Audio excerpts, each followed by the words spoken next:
And here we are. Hello, everybody, and welcome back to another exciting episode of the Quest Conclave, a Dungeon and Dragon campaign themed around the popular MMO RuneScape. I am your host, Valdez, and I am here to say welcome back. And I hope you all are very much ready to continue this story as much as I am after the cliffhanger we left off last session. So firstly, is everybody ready?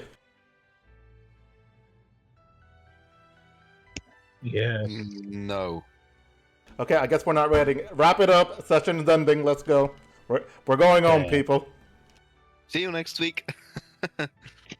Yeah, see you next week. Goodbye.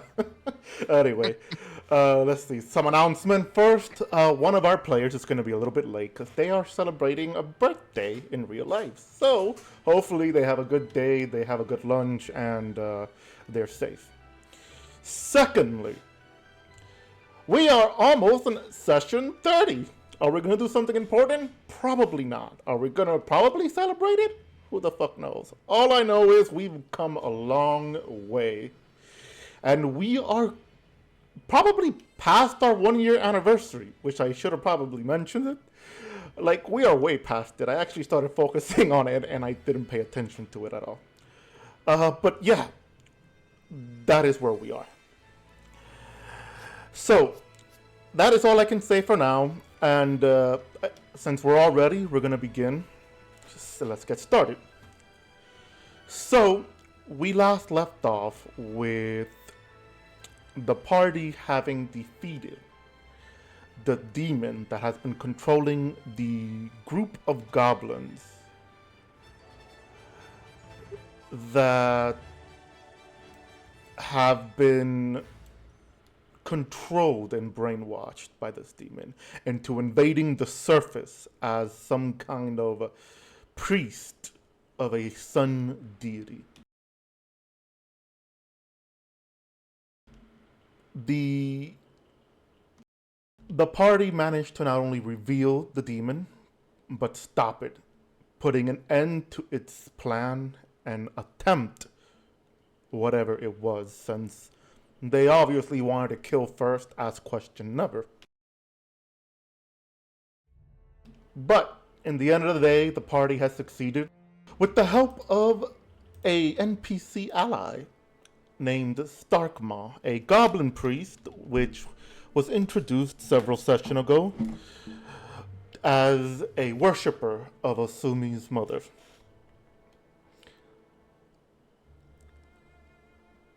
That was the last time the poor goblin would ever help, as Asumi had woken up after a nice dream, hand bloodied, with Starkmaw right in front of them. Torso torn open, tears running down his face, and the symbol of Bhaal circled around the corpse.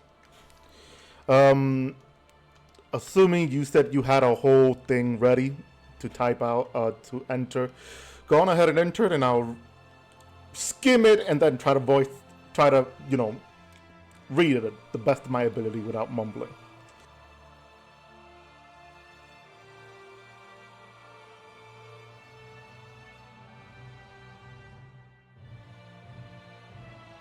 And just for the reminder of folks at home, Asumi is mute in real life, so I shall be reading for them basically what the character says and the action they do.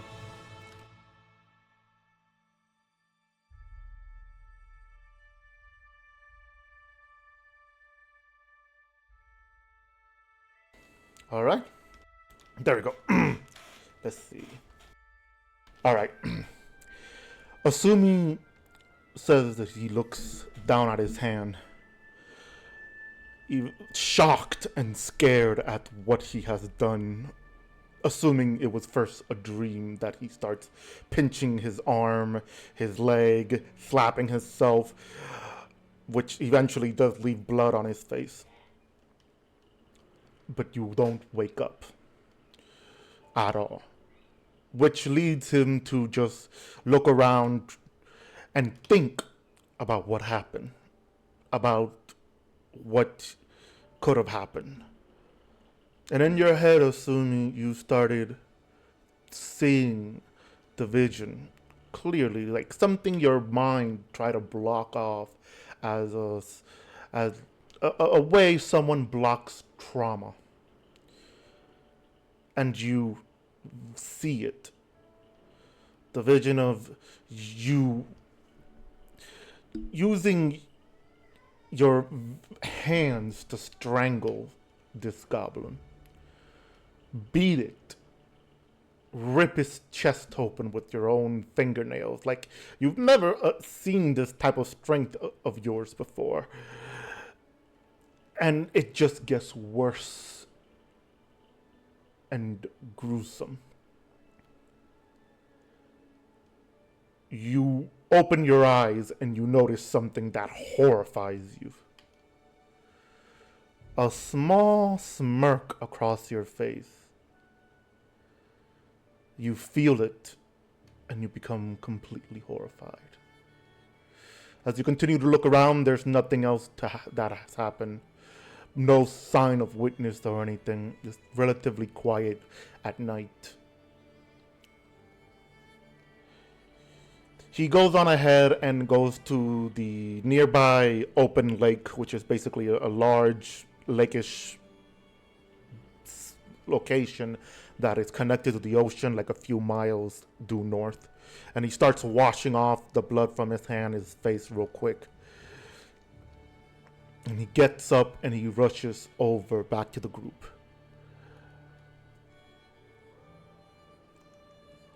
Let's see. Simple question. Are you in a tent or are you just kind of cozily sleeping outside under a tree maybe? Tent. Alright.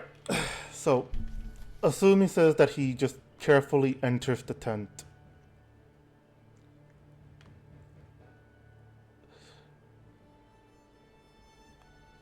Simple. Cuz. Wake up. 5 more minutes.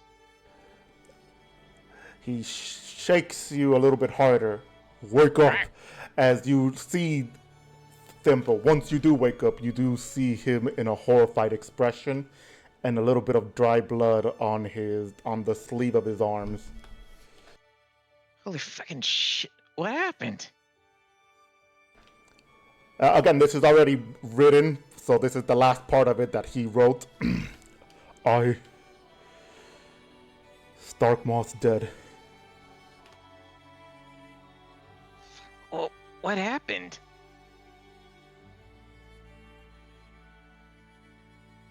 Alright, he's typing right now. Let me grab water also for my sake.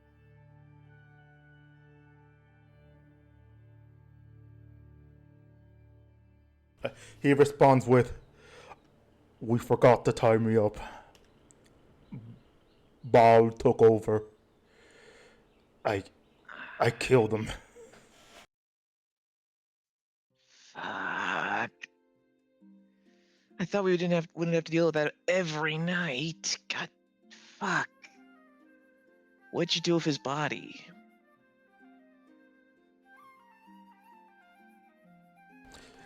He responds with, It's still out there. I came to you first because I don't know what to do. And you could see he's starting to hyperventilate, like he's panicking a bit, where he's shaking, trying to think of a solution, but he can't, which is why you could tell, knowing your cousin, is why he came to you first. Okay. So here's the real big question. Do you want to tell the others?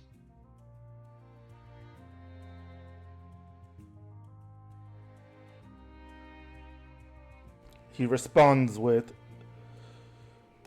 "Should we trust them? Can we trust them?" Sorry, I read that wrong. It's can we trust them?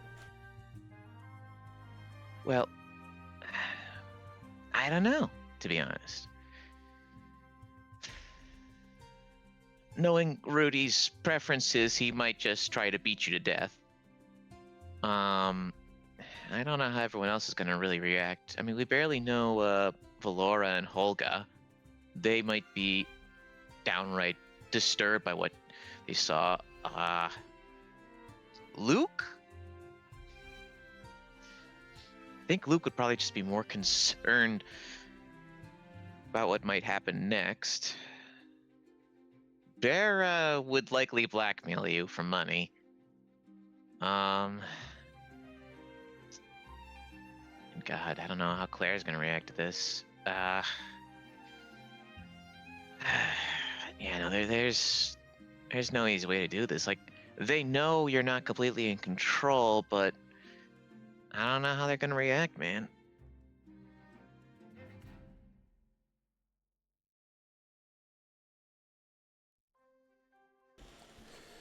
He responds with, I mean, I just don't know if I can trust them like I trust you now.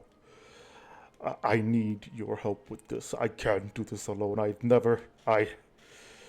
We need to go to Falador as soon as we can and get this fixed somehow, some way. And he starts, like, once again, like, you see him just a bit panicky, like, he's really just,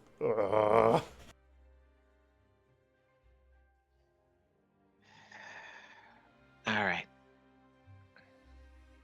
Ethan is gonna get up. He's gonna shake a little bit of the sleepiness out of his head. Look, why don't you just go lie down for a sec, relax. I'll take care of Starkmaw.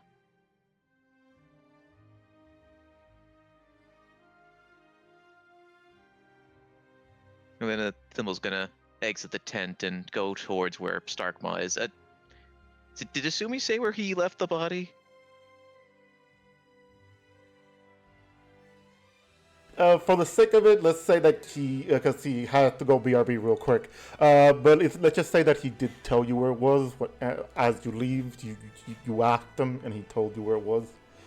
So you head over towards where the body is, and it is not a pretty picture. And your years of always being stealthy and sneaky, this is pretty much the worst side of a crime scene you could ever see. I'm gonna just quickly inspect the place and say, is it obvious who killed him or what killed him? No, it is not obvious on who or what. It is a very cruel death. There is a symbol around the body, but you could tell that the symbol is drying up rather quickly. The way that it looks is more like a sacrifice rite, and is slowly going away, like its magic and its rite has already been committed. So it's not going away, but it's more so drying up rather quickly that there is no sign that this was even made for the Lord of Murder.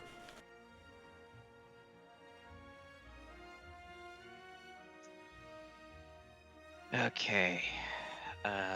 Thimble is going to gently start moving the body off the symbol and trying to think. He's gonna reach into his pack and pull out a cloth to wrap up the body. And then he's gonna take a look at look at the symbol underneath.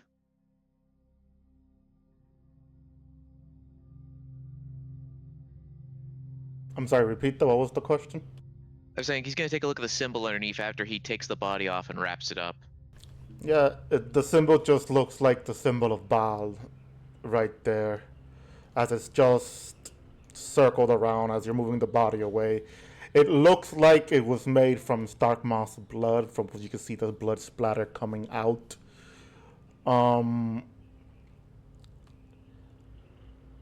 But yeah, there's nothing else to the symbol anymore now. Whatever purpose the symbol had, it's past. Well, I'm just gonna casually kick some dirt over the blood and start smoothing it out with my boots just to make sure that it's covered up.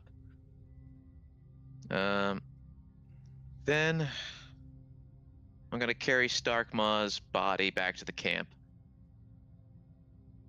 All right. Since this is pretty far from the camp, yeah, I say you could do it without issue. As you put Starkmaw body over your shoulder, you start heading back to the camp. Remind me, who was the ones that said that we're staying up to make sure Rudovic doesn't end up in a coma? I don't recall. I thought it was Thimble. No, Does no, maybe he had the first shift. no. It was Luke. Okay, it was Luke. Was it me? Yeah, I think it was Luke was the one that said he was gonna stay up with Rudovic for a bit and then call Thimble up next.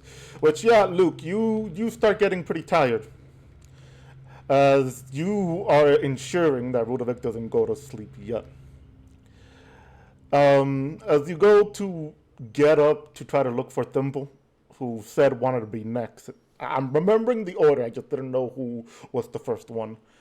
You see Thimble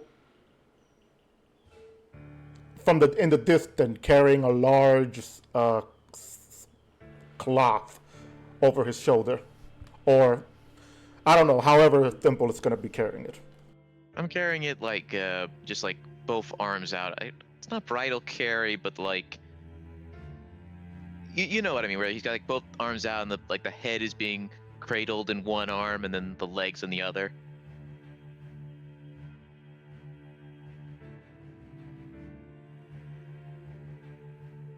Luke would just kind of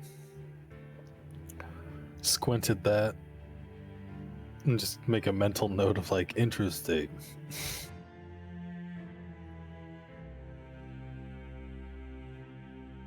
Morning, Luke. Is anyone else awake?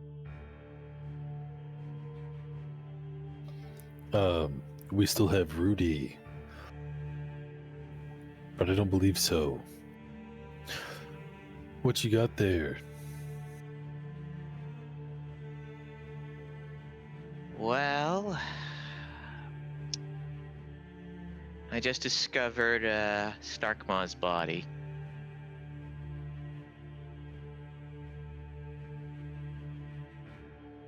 It seems last night it looks like something killed him while we were sleeping.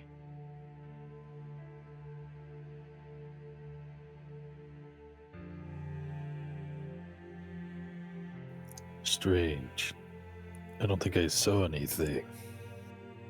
Yeah, neither did I. More than likely, something snuck into the camp, grabbed him, and then, well, it was not a pretty sight. So I think before we head off, we need to bury him.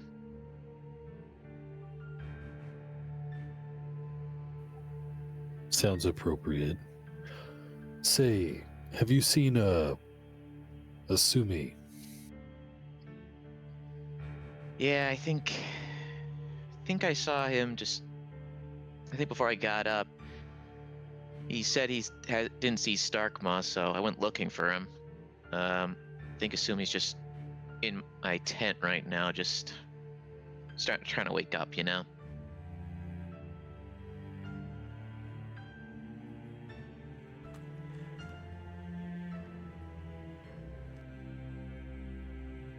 DM, were you trying to say something?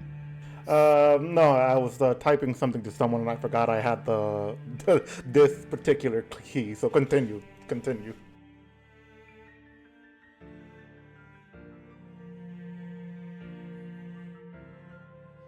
So yeah, I think Asumi's in my tent right now.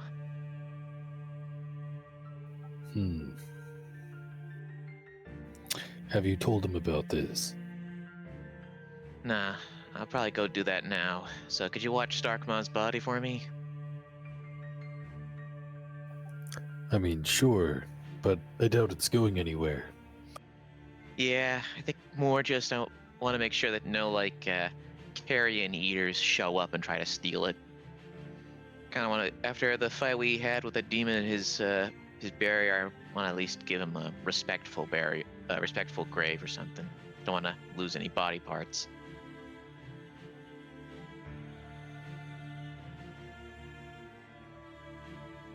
And I'll just lay Starkmaw's body gently down and then head over to my tent to find Asumi. Luke just nods. Alright, assuming you see Temple head into the tent, Asumi said that he would be changing the shirt that he has on him into another freshly paired one that he has, just to avoid the dry blood and everything. So, assuming he's already in a fresh new underneath white knight uniform shirt, so that yellowish, right? Yellowish color? I forget ranks, don't hate me. I'm gonna hate you anyway. Anyway, as Asumi comes in, as Thimble comes in, god damn it, David, you're infecting me. He closes the tent flap and walks over to Asumi and whispers, "Alright, so..." And he gives Asumi a wink. "I found Starkmaw's body. Looks like something in the night killed him. Probably something that snuck into our camp and grabbed him.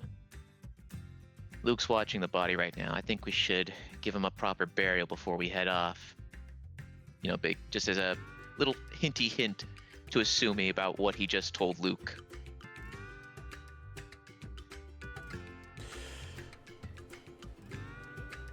Alright, Asumi nods, understanding what you're telling him. And he takes a minute because he just enters nod and he's now typing. I don't know. Mistake. Yeah, got it. I think I'll just add on, yeah, so it's a good thing that when you woke up you noticed he was missing. Hopefully, we'll be a bit more observant the next few nights. We might have something following us.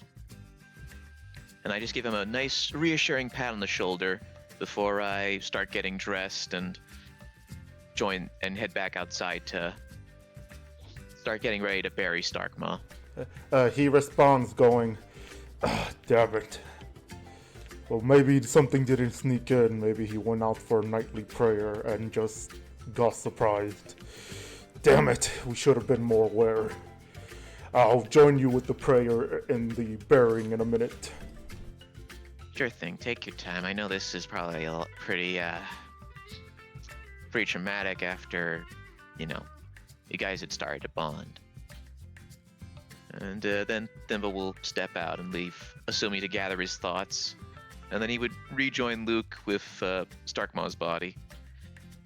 And then actually he would go over and start inspecting Rudy to see how his condition was. Yeah, sure, if you want to inspect them, go ahead and roll for medicine for me.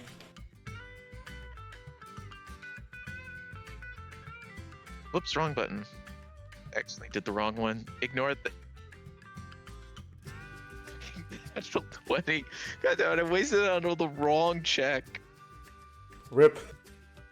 Well, you see, the nature looks very beautiful this time of year. Yes, anyway, 17 for my medicine check. Alright. As you walk over to Rudovic, Rudovic, how are you, what would your character be doing right now since they were not given any night of sleep? Just laying down, looking up, probably holding his head, because it's probably gonna still be hurting after the anchor incident.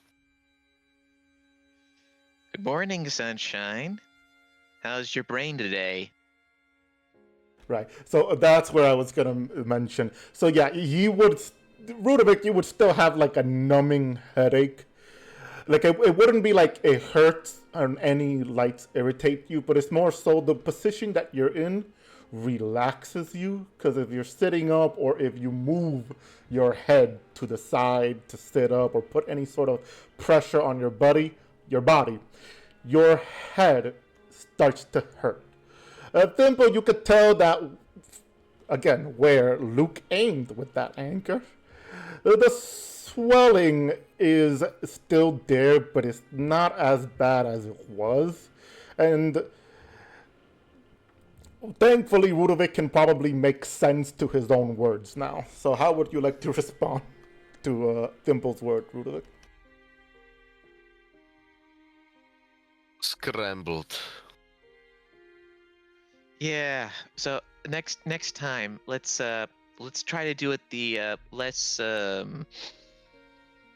neck breaky thing if we have to do this one more time. That's It's- what I wanted Luke to do. Snap my neck. Simple as that. Oh, Not you should have specified with his hands and not his huge ass anchor.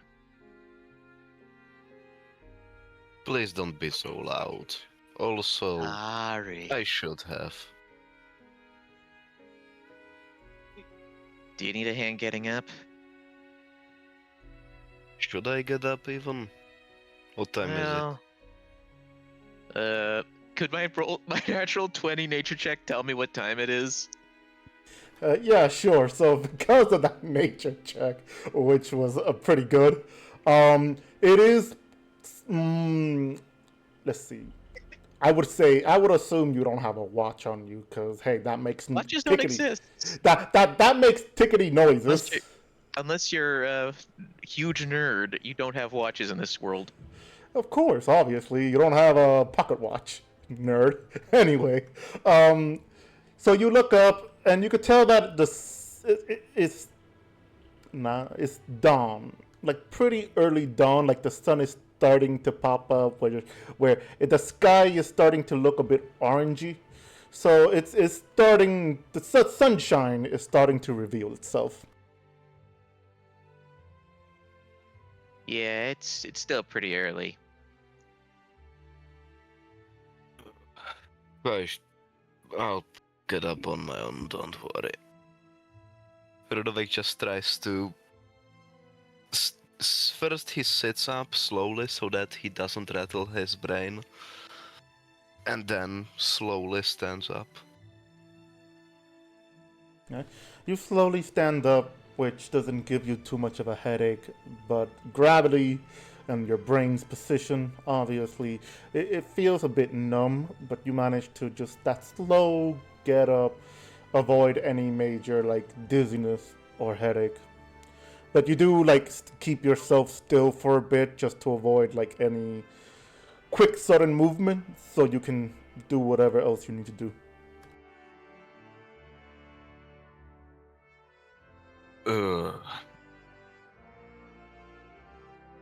Did anything happen, or I heard some movement before, but Yeah, there is something.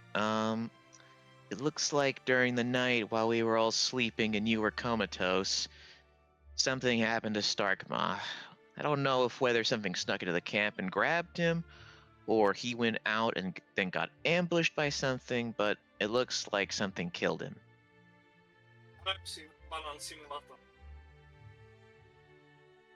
okay.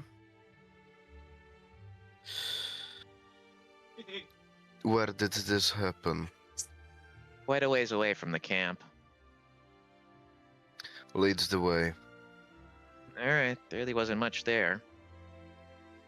And I'll just escort Rudy to the death site. Luke would tag along. Oh yeah, and I guess I'll just pick up Starkma just so we just have his body with us. Oh yeah. I mean, yeah, just leave his decaying corpse there. Damn. Just leave him there. Barrow wakes up and finds him. Actually, yes, no, please leave it there. Let's scare Barrow. Bera summons the homunculus. It gets fed. But jokes aside, assuming he does say he does walk out while you guys are about to leave, and just looks at Starkma, bends over on his knees, putting his hand over the cloth, and just starts saying a Saradomin right to the poor goblin. As he looks up, he goes, "Where are you guys going?" We're gonna check out where I found Starkma's body.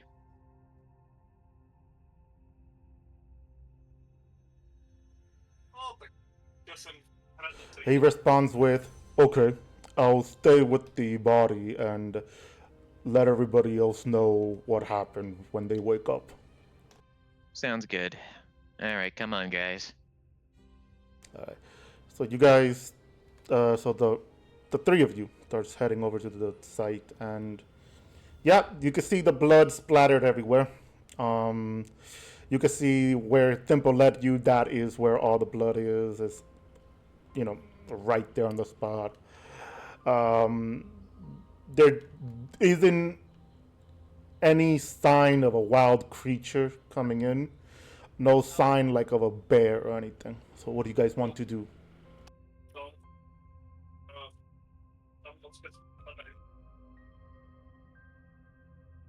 Was my mic doing something weird right now? Because I saw myself get like lighting up. I think it's picking up some kind of sound from your background. Yeah, Oh, it might be. it sounds like something is, or someone is talking, or a background noise is doing Oh, something. okay, because okay. Well, sorry if you hear my brother. Anyways, what I wanted to say in RP was no big animal. Maybe a wolf. I would like to look around to see if there are any animal tracks. Sure. Give me 1 minute.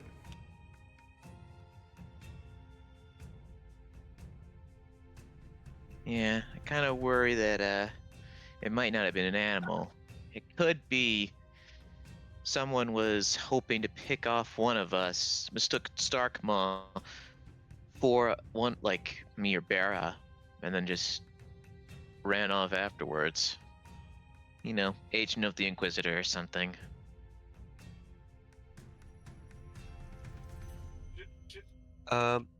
Like in terms of time of the year, it's Okay. like Sorry, hold up. uh, Give me a minute. Rudovic, what is your passive investigation? 10. That's why I wanted to look Okay, around. yeah. So you're gonna have to roll an investigation for me. Let's go gambling. Oh, dang it. Oh, damn. Well, there are tracks around the area, but they're not any tracks that leads in or out of where the body was, and most of these are animal. So you, with that 4 that you rolled, you don't really find anything that tells you what came in or came out of the way. So you don't really find anything out of the ordinary. No tracks leading up to the murder site. Yeah, probably no animal.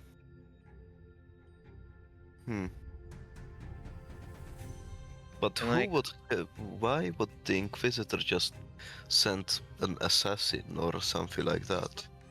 Hard to say. Like, that was just a guess on my part. There really wasn't much evidence when I came here. No real indication of what it could have been.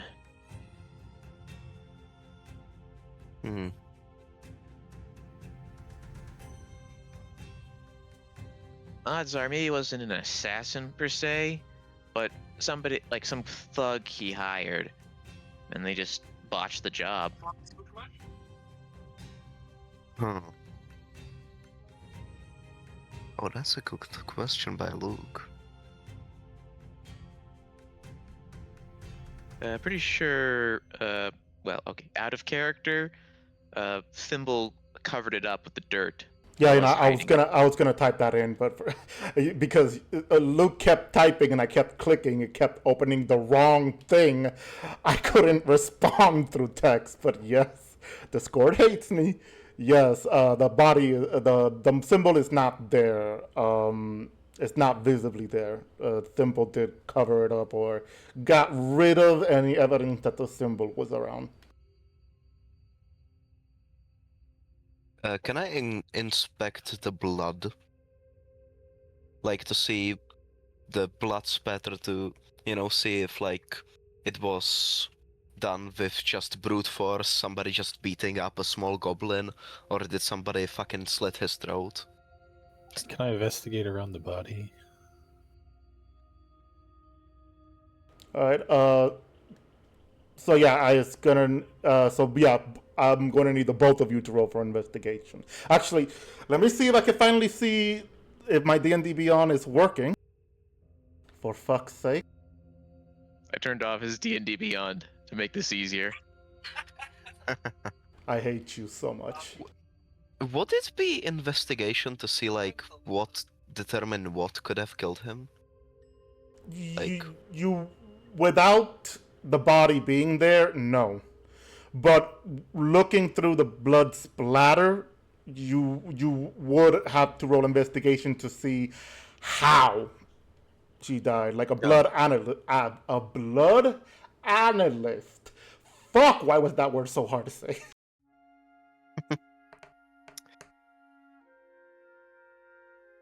Fuck. That's an 8. Yeah, so Luke, I am gonna need you to roll for investigation since you want to look around the site, Yeah, not right? the body. Yeah, but the site. Yeah, my bad. Yeah, no problem, no problem. So yeah, with Rudovic, with your 8, this is what I just saw the results for Luke, and assuming Seven. the story is on your side today, I guess. Okay, so on the note, first for Rudovic, as you're trying to make sense to see how he died, if it was brutal, if it was with blunt force or anything, you can't really tell perfectly, especially since the body is not there. You could tell that the blood splattering, from at least from what you could tell from the blood splatter, Starkmaw was not looking at whatever killed them, so it must have been by surprise. Luke, basically the same thing as Rudovic. You just find animal tracks around. You don't find any sign of anything that it could have been human or animal that killed Starkmaw. You do find blood, but these are the same blood that Rudovic sees, basically.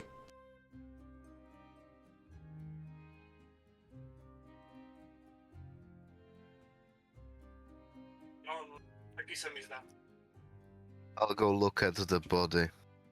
Give me a bit. And I start going back towards the camp to look at the body to see what kind of wounds it has. Luke would just like look over the crime scene and whip out a cigar and start smoking it and just look stoically. You have no idea what happened, do you?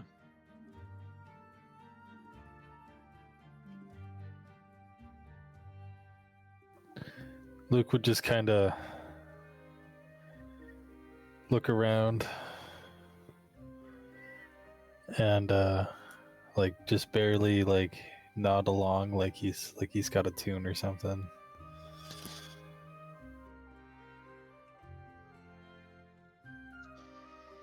All right. Well, let's head back to the camp and start burying. So with Rudovic making it to the camp first, Wait, I would like to get up. Before I they know. come I know. back.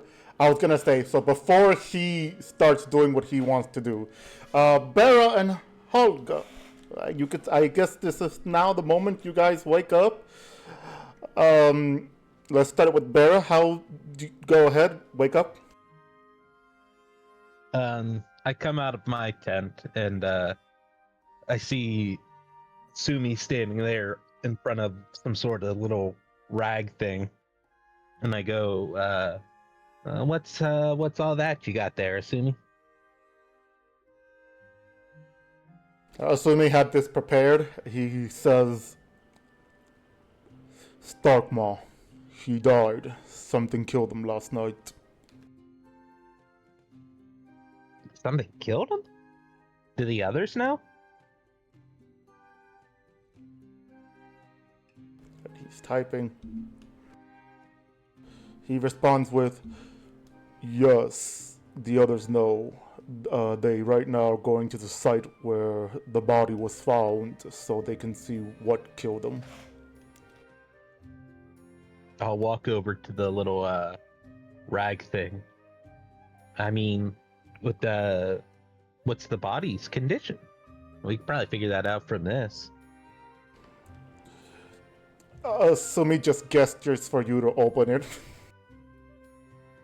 Okay. So I unravel Starkmaw. You are greeted by the horrible sight of his insides ripped open, torn to shreds, ribs used to stab his innards, his intestines pulled out as if this was one of the episodes of Conquest versus Invincible in the latest Invisible show. But it's not a pretty sight. Like, literally, it's from his chest all the way down to his stomach. It was just torn open and everything. And you could tell Asumi does not like seeing that he just looks away for a bit. Jesus. This is... I've seen things killed by animals. This is a little different. Can I examine the body to try to figure out what killed it? Sure, before Or you do what that, did this? before you do that, Holga, would you like to get the chance to get your character up and everything?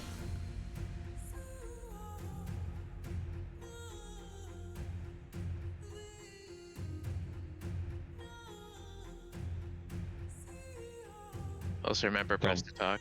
Yeah, I was about to say, maybe you still have that active.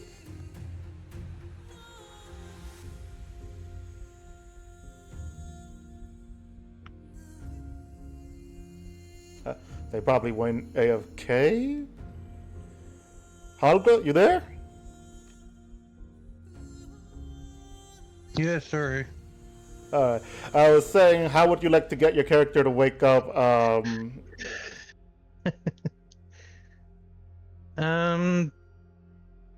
don't know. Someone can wake me up. Or try to. I'm a heavy sleeper. I think everyone's pretty occupied with Starkmaw's corpse right now. Starkmaw. Who's Starkmaw? The goblin priest that made the barrier. Oh. Okay. How'd he die? Yeah, Well, I gotta wake up first, but, eventually you'll manage to wake Helga up.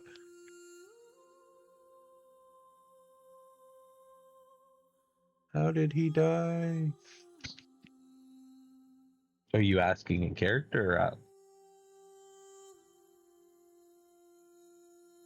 Yes, in character. Well, we're not entirely sure. I was just about to examine him right now. He was absolutely devastated, though.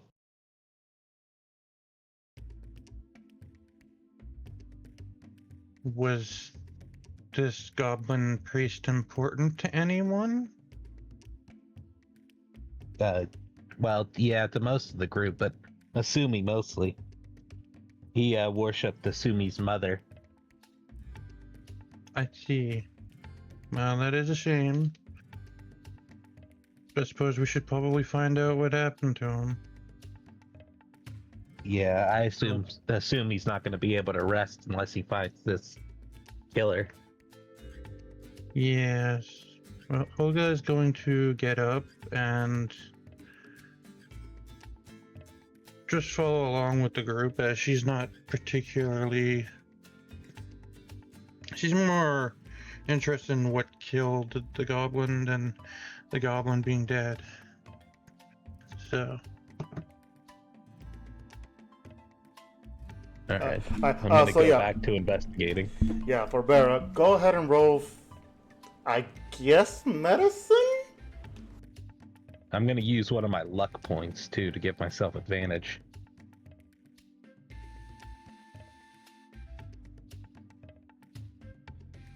Wow, okay.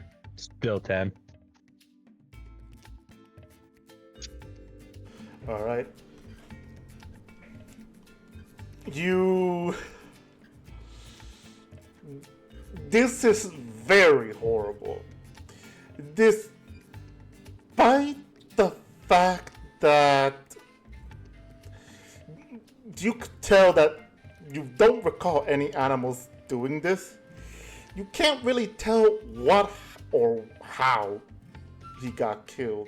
I mean, not how, it's pretty obvious seeing his insides, but you just don't know the method caused by it.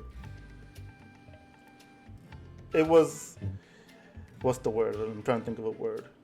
It was, like, you don't know if it was something that just tore through his chest, or more that something just opened it up and just started playing with it. But whatever happened, it was definitely brutal. I'm not able to figure too much out of this, but maybe one of the others can figure it out when we get there. They get back.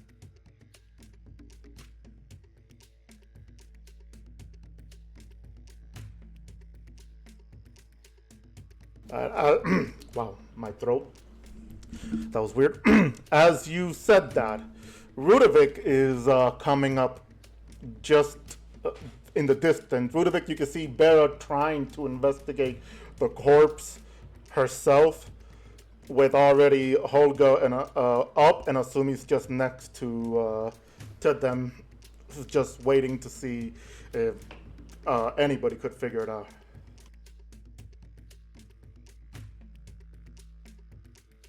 Are you examining the body?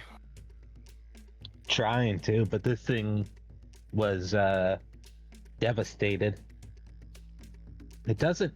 I mean, I've seen a lot of animals die, but I can't tell exactly if this was an animal or not.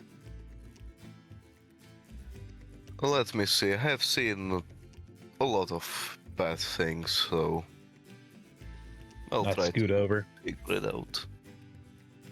I would like to look at this body and try to figure out what the fuck happened. Yeah, go ahead. Go ahead and roll for medicine as well. 17. Oh, that's a lot better. Okay. So as you're examining, you're looking through how this happened, and in your head, you're thinking, okay, bear, but there's no claw marks on the rest of his body. And this doesn't look like it's a bear.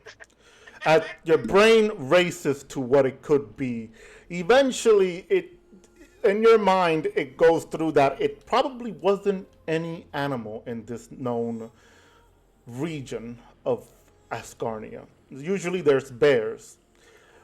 But seeing no other claw marks and seeing that from that investigation result, he died before anything. You don't see any chewing mark either, like something was trying to eat his insides and rip it out. This was the handiwork of not an animal, but you're not sure what, because it could have been a humanoid or some sort of monstrosity that takes pleasure in this. It was no animal, that's for certain. When they attack, they bite and then feed. His guts, well ripped out, are still intact. Maybe demon? Could have been. Or a sadistic human. The Bandosians have a couple races under their belt that probably could have done this too. Yeah, it could have been a savage orc too, yeah. Well, they also have ogres and I think trolls. Oh. Well, Asumi goes, and you sure it couldn't have been a bear? I remember hearing that bears are able to tear a person's insides out and chew through it. Come here, look at this. Do you see how it's ripped apart, his chest, but no biting. If it was a bear, it would have bit him to feed, you know? But no biting, only just ripping. So yes, Yeah, nothing's missing either. You would think that it would eat something.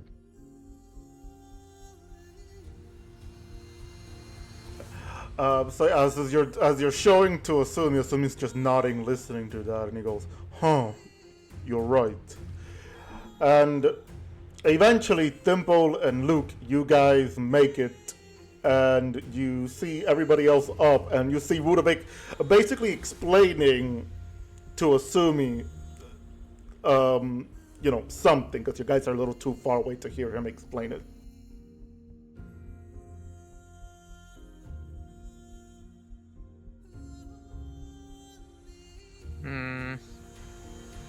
Well, we didn't see any animal tracks around there.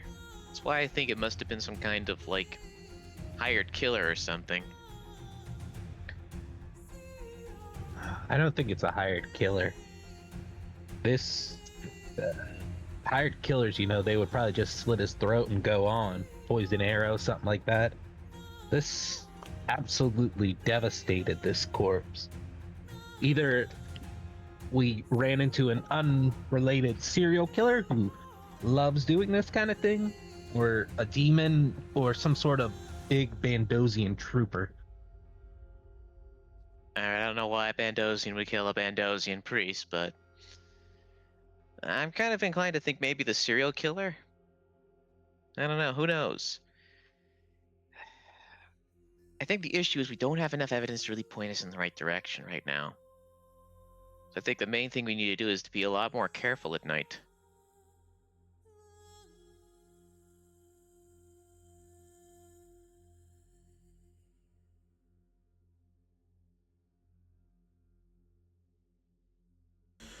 Asumi goes, "Agreed.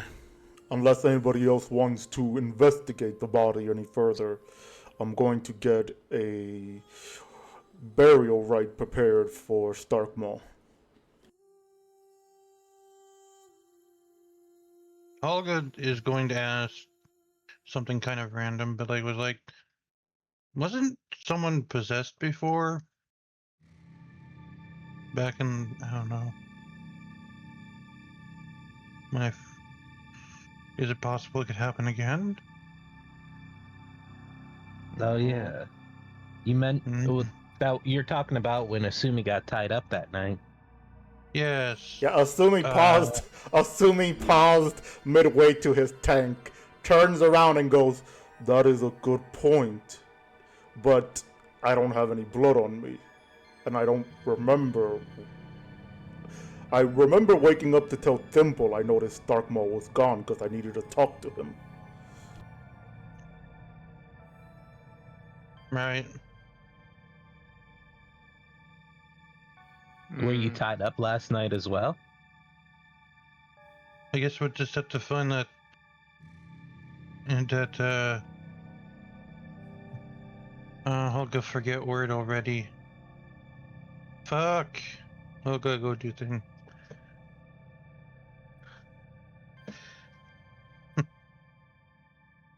It's okay, Holga. I guess the point is this: we don't know what could have happened.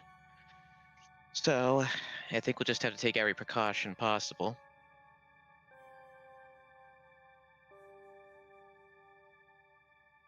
To answer Barrow's question, Sumi goes, "I wasn't, but like I said, I don't have any blood on me."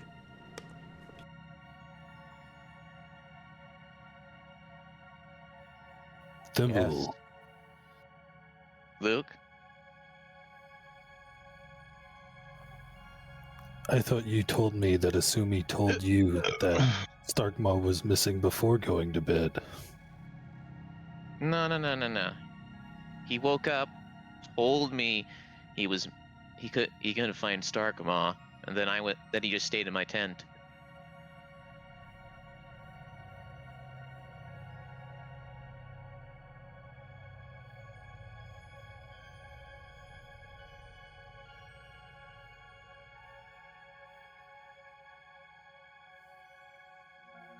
Luke, you good?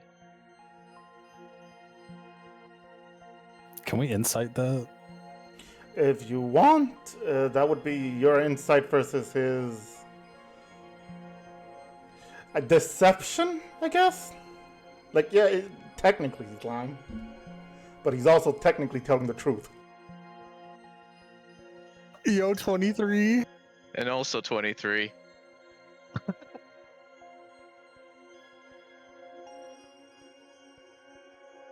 Wow. Roll a 20.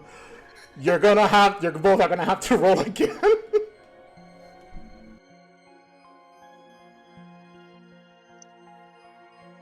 Damn. Ah, that Yay, was 17. But first of all, that was really good. That was perfectly tied neck to neck there. But okay. Wait. Yes. I heard a wait.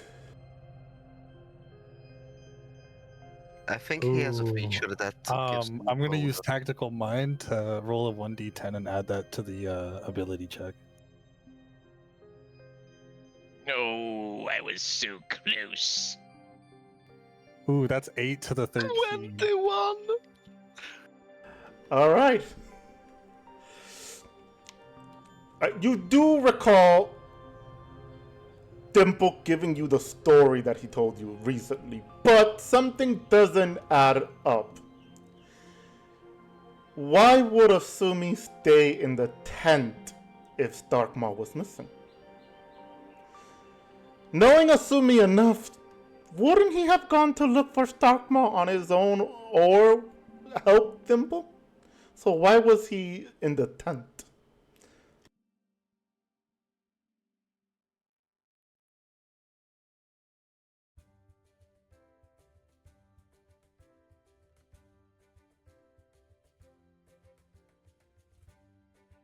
Hmm.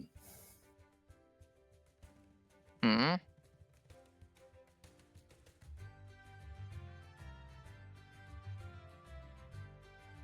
Also, I want to make this mention that cigar helped.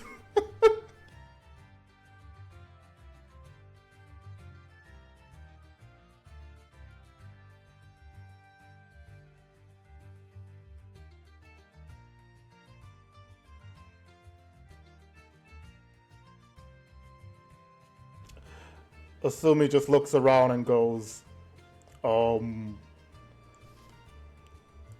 gonna go and get the ritual right now. Hold on. He stops midway, if anything else. So yeah, he stopped when you said hold on. Rudy, Yes. take a look in Timble's tent. Take Barrow with you just in case. Who should I take with me? Me, he said. Barrow. Better come on. What are we looking for? I don't know. I say as I open up. You'll find there. it. I lift the tent thing to let Rudy inside. All right, I guess we'll look around real quick. I would like to search through anything that looks like that could have hidden bloody clothing or anything like any weapons, stuff like that.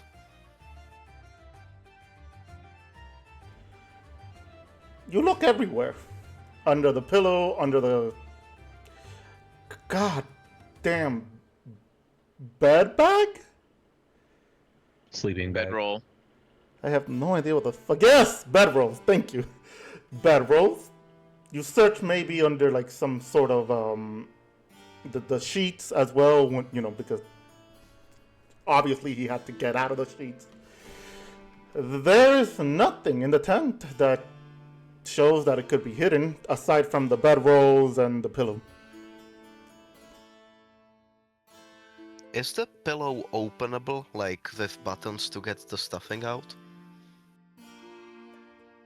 If you're gonna pick it back up, sure. Jokes Yeah, aside, yeah, it is openable. You open it and there's, I want to say that cotton is still is a thing, so there's cotton in there.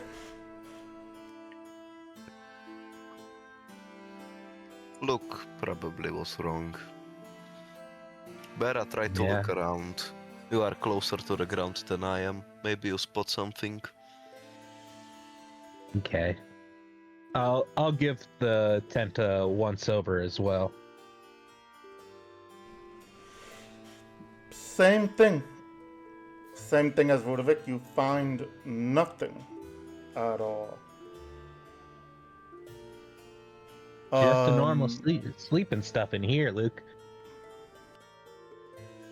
Yeah, it's clear. What were you hoping we'd find? I don't know.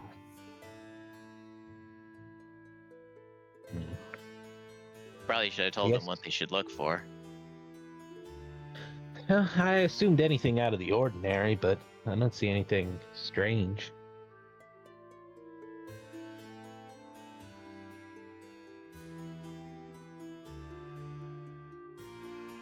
Asumi, do you mind if I look into your tent as well?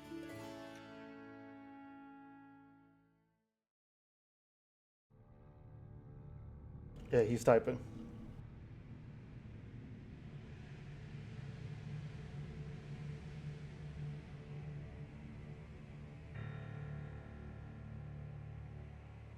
He goes, sure, but I'm coming with you. I have to get the ritual rite ready. Any longer, I am afraid Starkmaw is going to have trouble getting to the afterlife. Do you want me to not start digging worry. Do you want me to start digging a hole? He responds, he heard that. He responds with, yes, please. Alright, I'll get me shovel. On the way to the tent, I would like to drink my potion of healing supreme.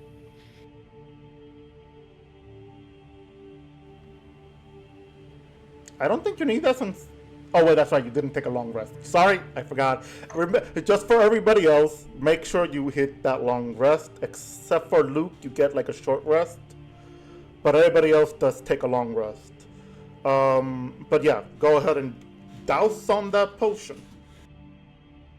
While Rudovic chug, and chug. Asumi and Thimble are all gone, I'm gonna sit next to Luke and go, what's wrong? What did you think we'd find?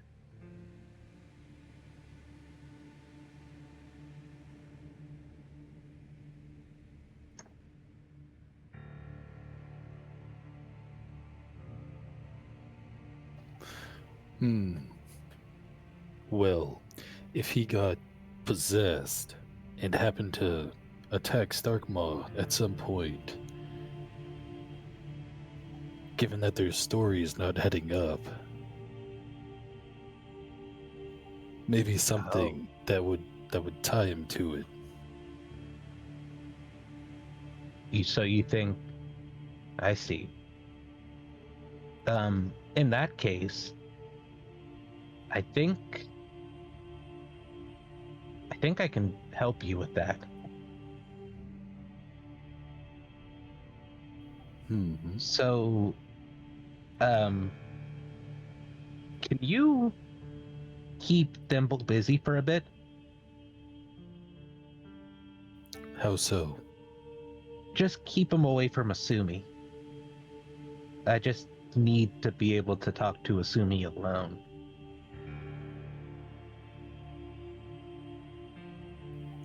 Sounds good. I'll go hit up Thimble. All right, so before we do that, anything else before I move to Rudovic and Asumi in the tent? I'm assuming no. All right, so moving to the tent real quick.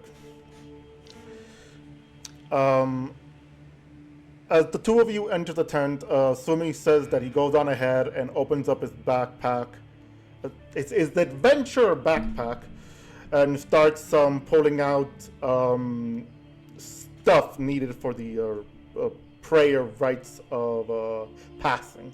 He starts taking out his Saradomin book, Bible, whatever the hell that holy book, there you go, Saradomin holy book, holy water, and you're seeing all of this, Rudovic. He's just pulling stuff out. Anything you would like to do while he's doing that? First of all, I would like to keep my eye on him, like while searching around his tent, and I would like to search for anything unusual. And also, while I'm searching, I would like to say, so, Asumi, what were you doing at night?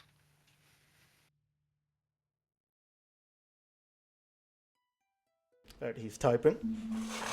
My fucking foot.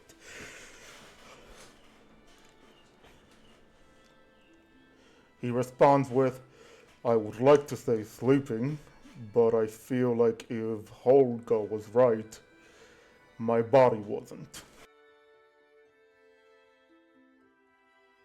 Okay. So, when did you woke up and immediately went to talk to Timble, right?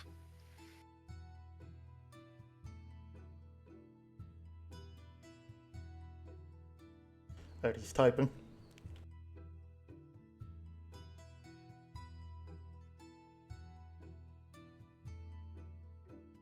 He says, no, I went to talk to Starkmaw.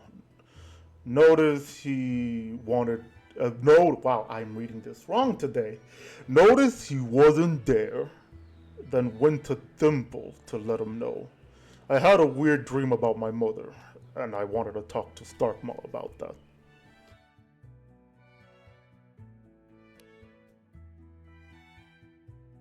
I would like to insight check that. He can insight check that, and Sumi, you could roll for deception as well, because technically, you're lying. Because before you ask, yes, technically you are lying about everything else.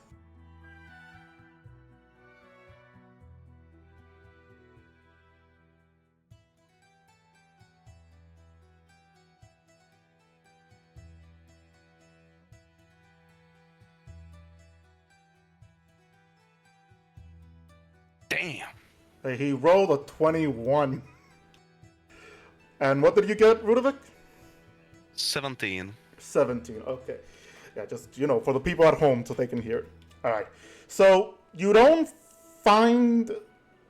sense that he's lying. You could sense that he's most likely telling the truth about his mother, considering what you know about him and his mother. But there's no hint in his voice or motion in his body that he's lying about what he did. Okay.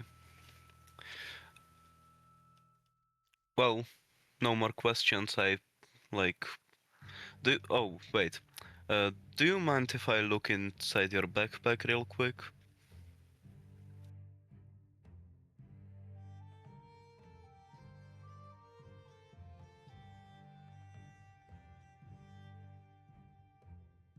He's typing.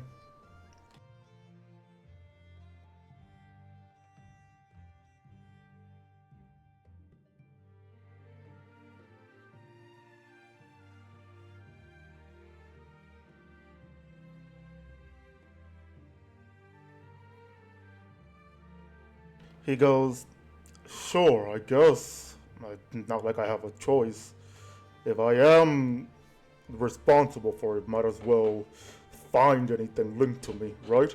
He says as he gets up and he moves out of the way with the book, Holy Water, Symbol of Saradomin, like in his hand. Or not his hand, his arm, sorry. Like he has it wrapped around his chest. Okay. I look through his bag.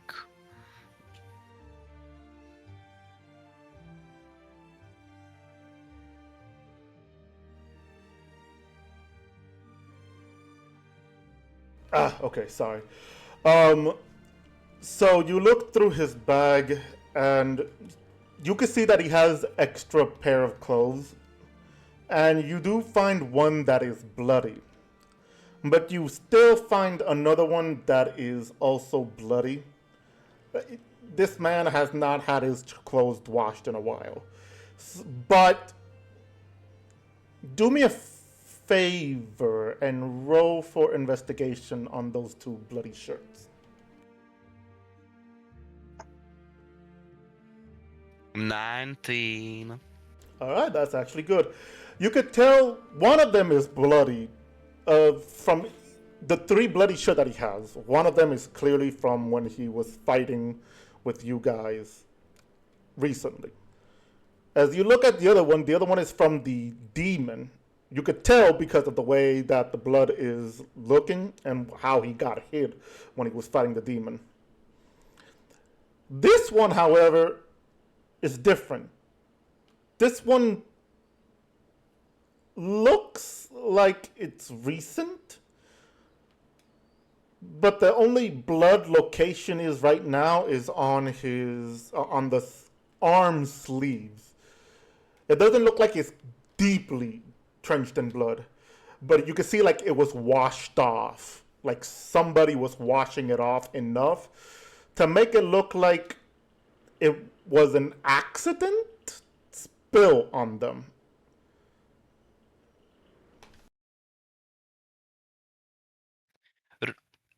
Rudovic freezes for a moment after like inspecting them, and he looks up at Asumi and says, "Have you tried washing these clothes recently?"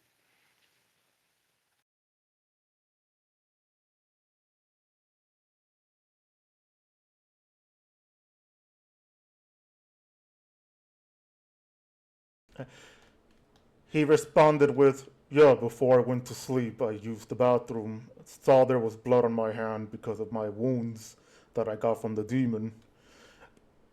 Sorry, I read that wrong. Not hands, arm.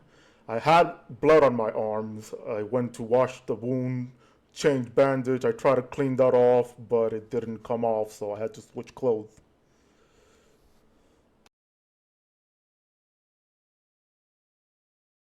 Interesting. May I roll insight? Go ahead. His insight versus your it does, yeah. Your insight, Rudovic, versus Sumi's deception, and give me 1 minute to get some water because I am thirsty again.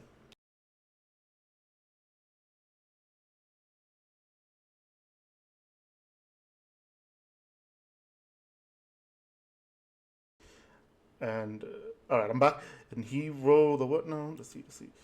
All right, so what did you roll? 23, and he got an 18. Okay. All right, so you do sense a lie there. You do sense like he wasn't sure how he was going to explain this, and he with a bit of stutterness on his explanation.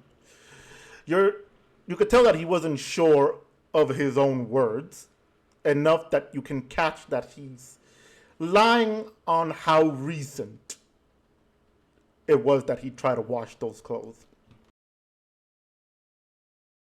If you tried to wash these before going to sleep, why would you not just hang them on a rope between 2 branches to dry them off? Why stuff them into a backpack?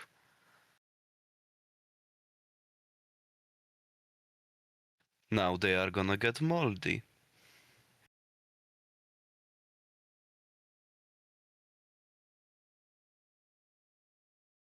DM, Yeah, he's typing. real Yeah, quick. yes, he's typing. Yeah, no, no, he's typing. I'm talking to you. I would like to like subtly, fucking just unnoticeably, like move my feet towards the exit.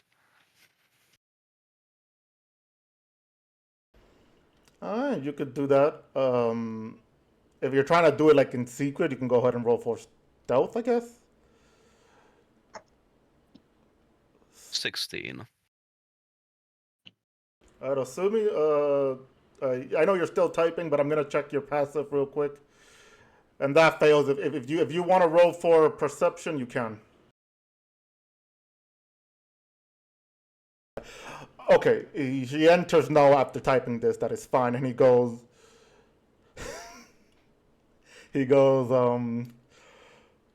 I was really tired at that moment. I just wanted to try to wash it and clean it off, and that's it. Why do you think? Why are you asking? I don't know, leaving wet things, not letting them dry out properly is just bad. Like, isn't that like a common sense? He responds with, maybe when you're not tired. But you have a point. That was really stupid of me there. Now I'm pretty sure the rest of my clothes are wet, aren't they? Yes, they yeah, are. but yeah, I was gonna tell you. From what you could see, yes, they are. So what do you do now, Ludovic? You can see, assuming, just to let you know, he also wanted me to let you know that he seems pretty calm about this. Like, he's not panicking or anything. Like, you could tell that he's just trying to tell you as much as he can. Well, since I suddenly moved towards the exit, I would like to walk out while still holding the shirt and go towards the rest of the group. Alright, Luke and Thimble are gone. It's just me and Holga out here. yeah. So before you go out, while you guys are still in the tent, technically, well, excuse me, Luke had to go do something. He had to go BRB real quick, which is probably going to be something we have to wait for him. Thimble, how deep are you digging that shovel? I mean, how big are you digging that hole? Dig, dig, hole, diggy, diggy, hole. Nice. Diggy diggy hole. Diggy, diggy, hole. I am a gnome and I'm digging a hole. Thimble is very enthusiastically digging the hole. Welcome back, Luke. We're going between with you and Thimble now.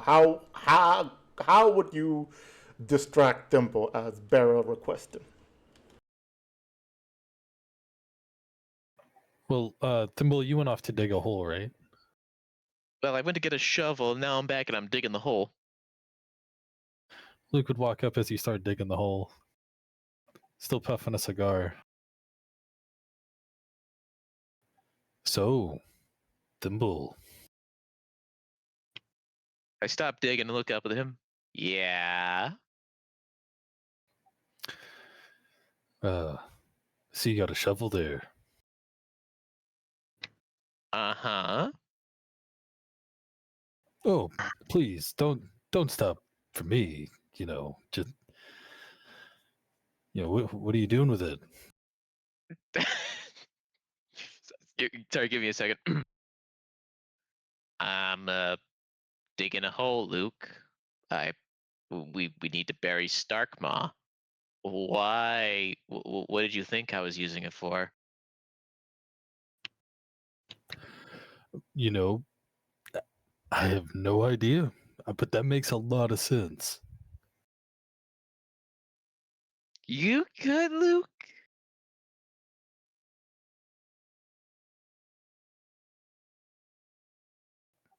Yeah, never better.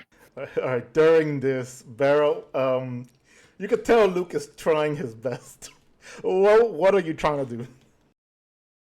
Okay, so I'm gonna go out of sight of everyone real quick, and I'm going to use my alter self, and I'm going to change my appearance and voice into that of Thimble. Oh, And once I'm Thimble, I'm going I'm sorry. to approach Rudovic and Asumi. Question: does Luke see this? Because I'm pretty sure Thimble's too deep in the hole to see it. But would Luke be able to see as not Thimble starts going by? I'd give Luke a little tip of your little hat as I start making my way to the tent. oh boy. See something? What? Oh no, oh boy. Oh, That's you're getting.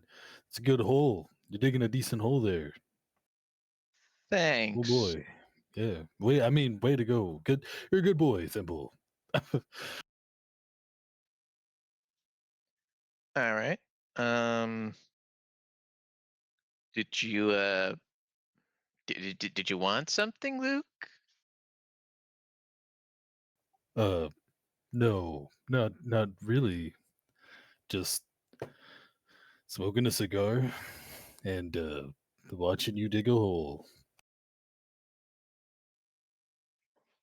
Okay. And then Thimble's gonna start digging the hole some more. So it's like something happened.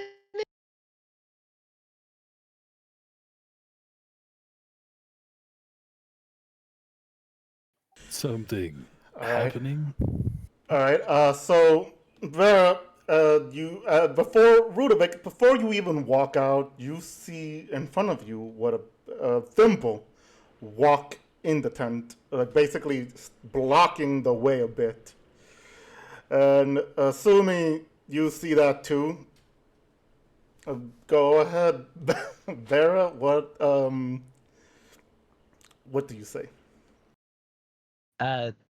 Rudy, can you give me and my cuz here a second?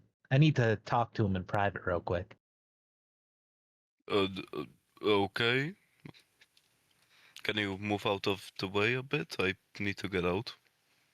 Yes, I let Rudy out of the tent. I get out.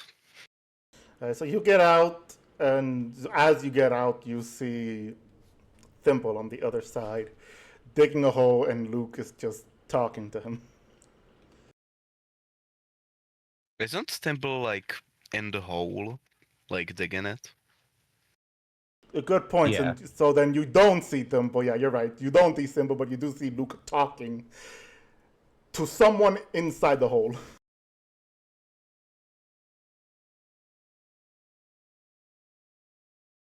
That's weird. I guess my brain isn't.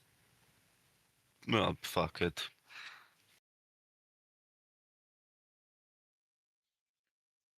Yeah, I guess once So, Thimble's sorry. After you. once we're alone in there, I'm gonna go and go to Asumi and go. I need to hear exactly the story again, exactly how you told it the first time. Things are getting a little more dicey out there. I need to hear exactly what happened again from what you can remember.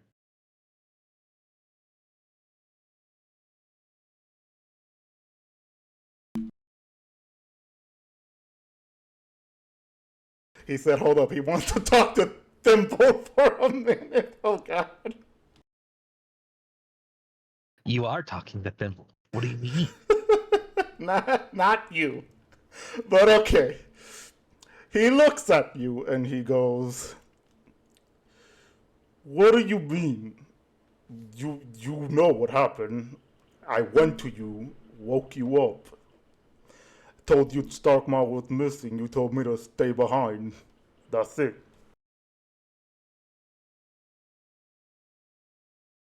Not what we told them.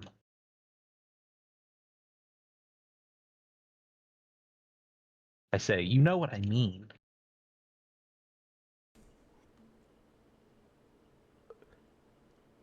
He pauses for a minute looking at you and he goes,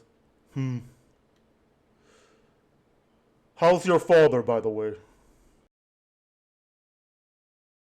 My father? What does that have to do with anything here? And what I'm thinking is we might be able to get help from Aunt Klimdu, but I need to know exactly what happened with Bhaal. My point is we could probably go to your dad and see if he could help us with this instead. Aunt Klimdu would be the clear person to go to.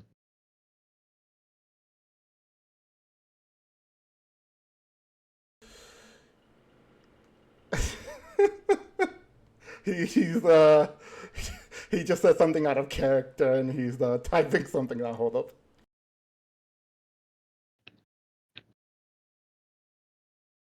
He goes, alright, which one are you? Bera? Luke? I'm going to assume Bera. I literally have no idea what you're saying right now. I'm Thimble. Me Your and cousin? Thimble have a curse. Oh, wow. Wow! Me and Thimble have a code word. If I ask him something and I lead into something else, he responds with another code word. You're not Thimble. That's a very weird system. Why do you have that? I say as I slowly back out of the tent.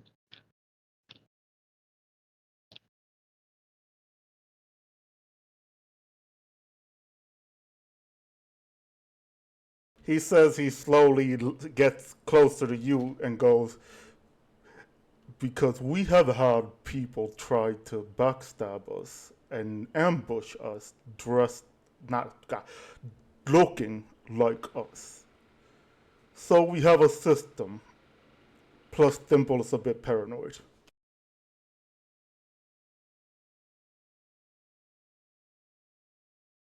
Right. Well, make sure you get everything for the right. You know, you don't want to leave anything behind.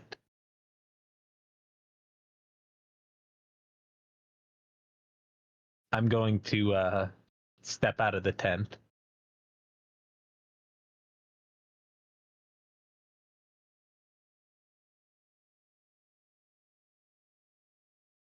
All right. So Barrett steps out of the tent as Do you still appear like Thimble, or? Once I close the curtain, I turn back to myself.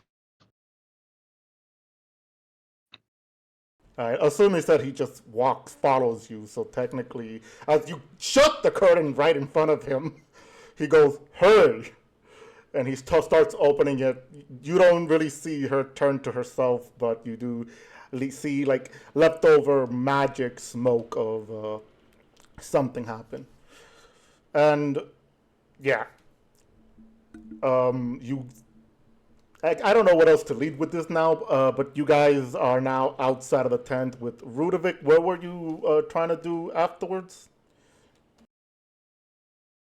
Oh, I was trying to get like to like the rest of the group, the ones who aren't Asumi or Thimble, and show them something I have found called Bloody T-shirt. Right. The only person that wouldn't be close to them, I think, is. God, hold up. Who would be? Okay. Well, as you walk up to Luke, though, Holga probably wouldn't be next to them. But as you do walk up to Luke, not knowing Thimble is in the hole, you would see Thimble in the hole afterwards, and that's who Luke was talking to. You do see Holga away. Holga, what would you be doing during this whole interrogation?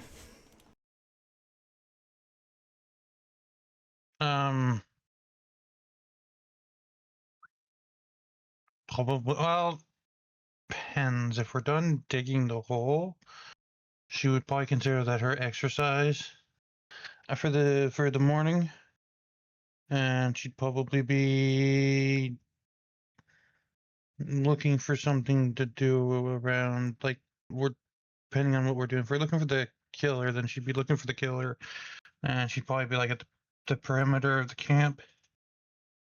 So I don't know if she'd be nearby or not, but All right, I think the hole is deep enough. Could someone pass me Starkmaw?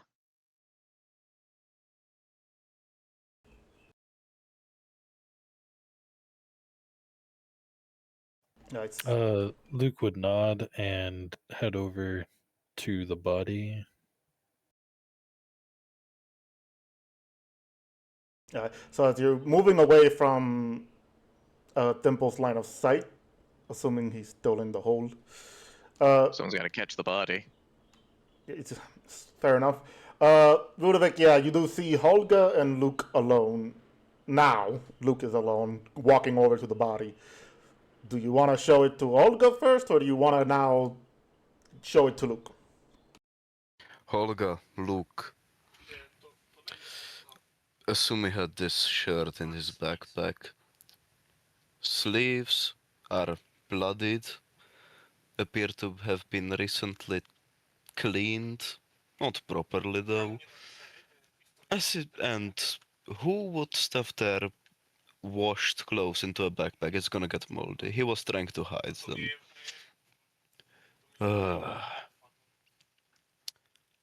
Yeah.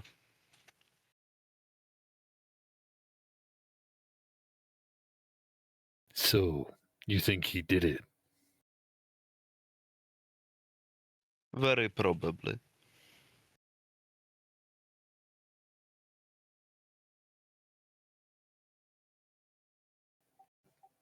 Do we know anybody who could test the blood on this shirt? I don't know. Maybe Bera can do some magic on it?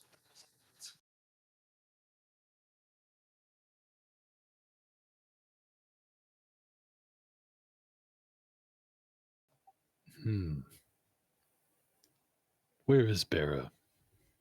He looks around.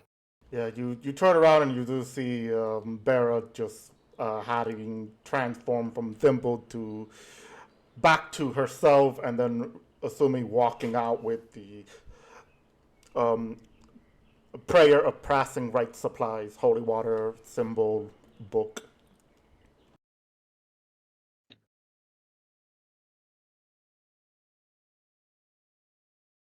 So yeah, Bera, you see the group all huddled up together. I'd approach them and go, yeah, I'm pretty sure they're hiding something from us. They have secret code words, by the I way. show Bera the bloody shirt, just kind of lift it up.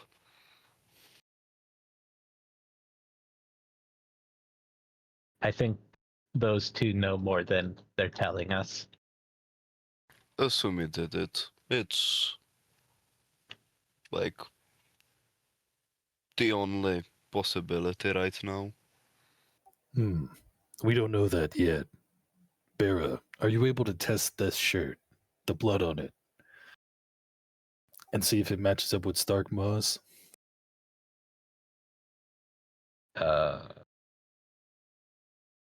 Hold. While y'all are talking, you kind of just hear Thimble shout from the hole, "Hey, what's taking so long?" Assuming is walking up to the hole and looks down and he goes, I could just cover the hole up there for like a few seconds and we can scare the group.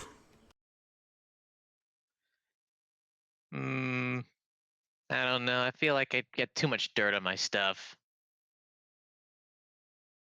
Alright, hold up. He also typed in something, but he... hold up. What is it?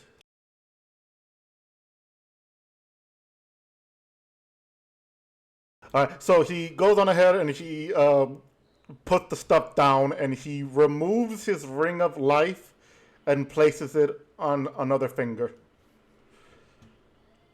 Just for you to see, Thimble.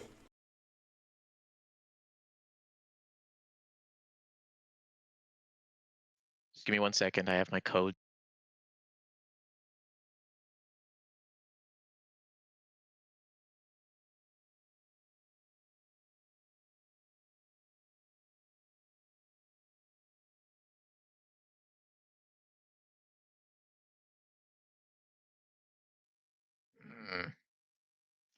Right.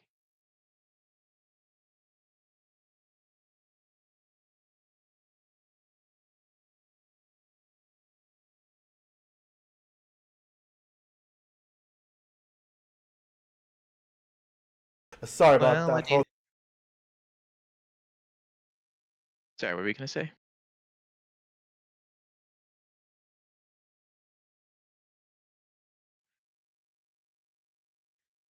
anyway, yeah. So once he moves the finger to the other ring, Thimble just nods at him and says, "Well,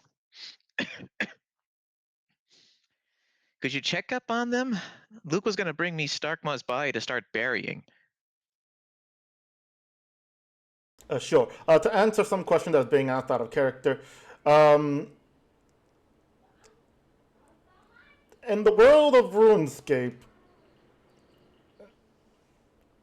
as far as I can recall, there is no way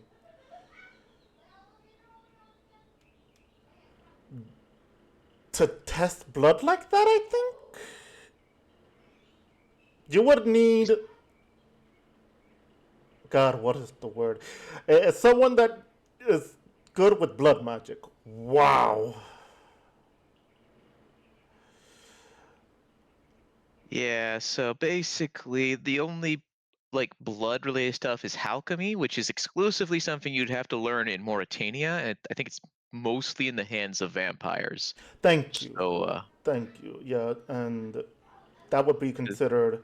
That would be considered working with blood, and that is not something perfectly viewed in the area. But my tool can turn into a alchemy tool, should it not? And give me proficiency in that. yeah, but do you know the specific methodology for alchemy? I don't think I need to know it. I think my tool just does it. No, you would need to know what exactly Yeah, you're like your testing tool, to do, your like- tool can turn into the stuff, sure, but you yourself would need to know how to work with it. Because if not, you're just either turning the blood black or somehow turning it into a ticking time bomb. No, I probably wouldn't know that then. Oh wait, what's this? Rudy, I think that'll just tell him this blood is blood. Yeah. Oh yeah, that I suppose. Yeah, if it's to But identify what if it this. identifies as like Starkmaw goblin blood, and then Well, look, Like- the general point we're trying to make is that in RuneScape lore, there's no such thing as a blood test outside potentially having knowledge of alchemy, which would let you actually identify whose blood it is. Yeah, like matching blood type, sure, but it's a identifying substance. It's like they said, it's blood. At this way, if it's like identifying a substance, okay, yeah, it's blood. Congratulations, it's blood. There's not really a way to tell whether or not if it could identify whose blood it belongs to. Just that it's blood. Yeah, so please go find a vampire. Yeah, so let's go Yes, find a tell the vampire. why. Let's go find a vampire. Anyway, going We know back a to vampire. this. Yeah. Anyway, going through this, Asumi turns around and walks back to the group and goes, "Hey, Luke, are you okay? Thimple's waiting for the body." I'm actually going to take some blood samples from both the body and the bit on Asumi's clothes and put it in one of my vials for later before I let them have the body. Oh yeah, you do that while before Asumi pops up. So this leads to Luke needing to respond still. Luke would wait to respond, puffing the cigar a few times as Barra does her thing, and then as soon as Barra's done, Luke would be like, "Oh yeah, sorry, just a moment," and he would like go to pick up the body. Okay. So you head back over to Thimble after picking up the body, with Asumi following behind, I assume. Yes? He says yes, okay. He stands on the other side of the hole, just waiting, opening up his prayer book, having holy water next to him, having the symbol of Saradomin. Instead of it being gold, it's silver. So he's just waiting until the body is buried.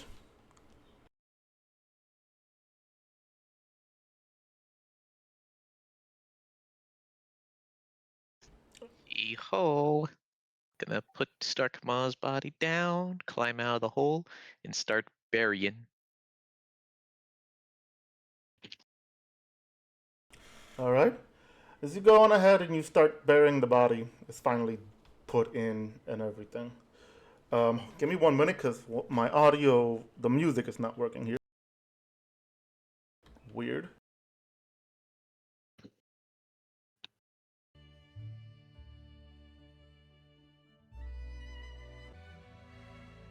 Guess Okay, the real big fixed. question is, what's Holga gonna find while she's out investigating all the murder stuff? Good question. In a minute. So as the body is placed and the hole is being put dirt in again, Asumi starts giving the ritual of passing. Reading from the book of Saradomin, asking the God of Order, Light, and Wisdom to allow Starkma into his own afterlife, to shine the light for them to continue on. Helga, since you said you were going to investigate the crime scene, yep? I was gonna look around for what could have killed the goblin. Yes. See if Yeah. they're still lingering around. Then yeah, go ahead and roll for investigation, and we'll see what you get. Probably not a whole lot. You say you say and it happened. That's 3. I know. At least it's a 3. Yeah. And not a natural 1. But yeah, you look around and you don't spot anything that could have killed the goblin priest. Like I told the group before, it's the same with you. There's a lot of signs of critters that have roamed around, but nothing that could pinpoint what. If I had rolled a natural 1, I already had an idea of what Holga would have said in that regards. Holga would have came back and be like, "Oh, whatever did this looks like it was savage. It was almost like human hands tore this apart. I would know. I've done it before." Da da da. Not realizing that she implicated herself.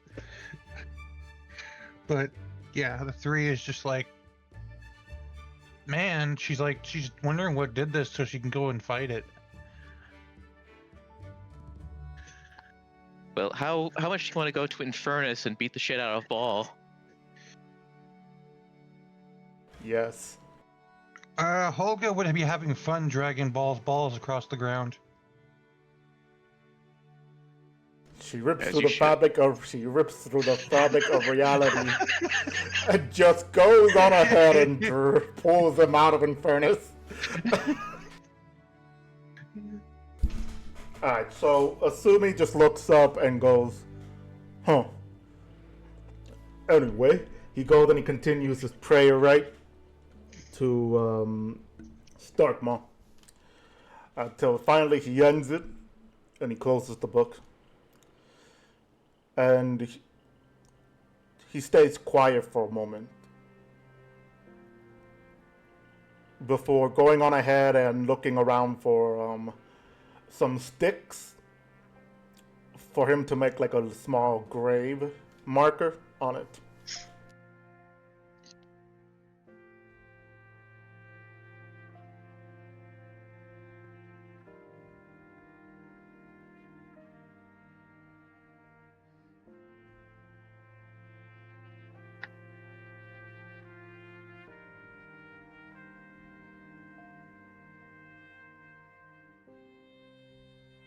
So, what now? What are you guys wanting to do or talk about? Sumi just makes the grave marker with the sticks that he found. Anyone want to say anything about him?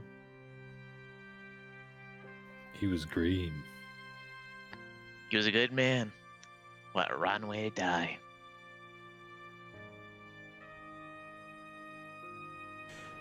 Assuming goes, he was an odd one, but they knew my mother enough. I wish I could have spoken to him more.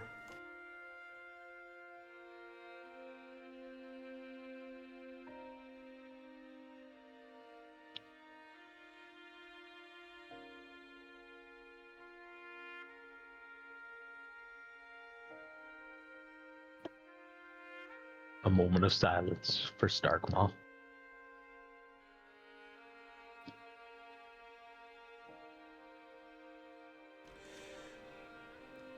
So the moment of silence comes by, and you guys hear birds chirping from the distance. A light shines upon the grave, showing that assuming prayer was at least heard. As the grave itself, some flower starts blooming out of it. It grows and blooms out of it quickly. An indication that he has safely and peacefully passed on.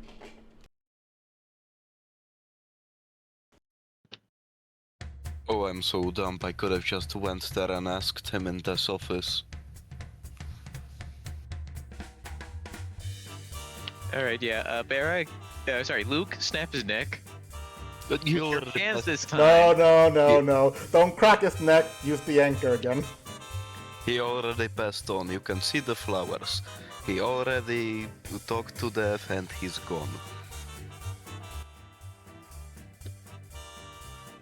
Anyways, after compiling some evidence, Sir Asumi of Falador, did you kill Starkmaw?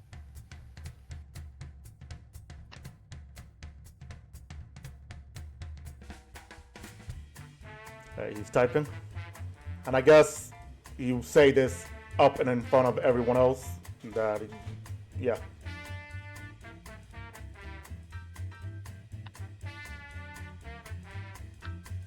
He responds with, no.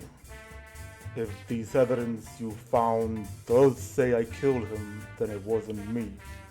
It was Bhaal. But I do not have any collections of killing Starkmaw.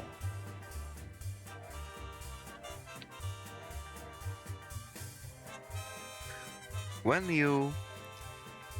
Okay.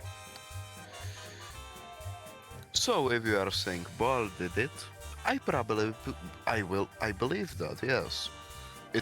That's probably how it happened, but why were you trying to hide it?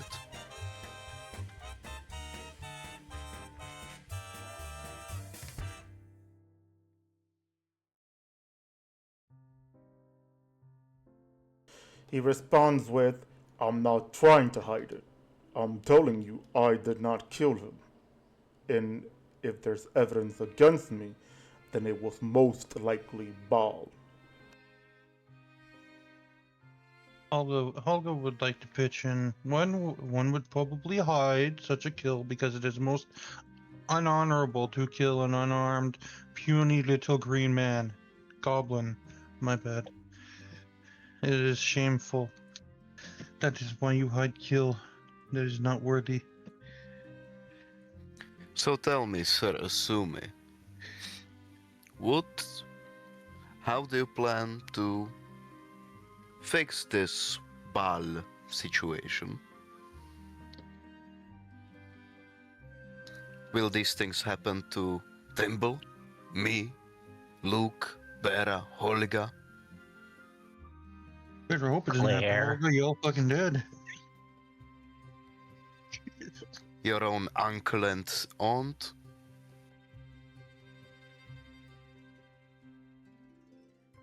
I mean, I thought when we first discovered the whole ball spawn thing, I thought we were just gonna try and get him to an exorcist or something.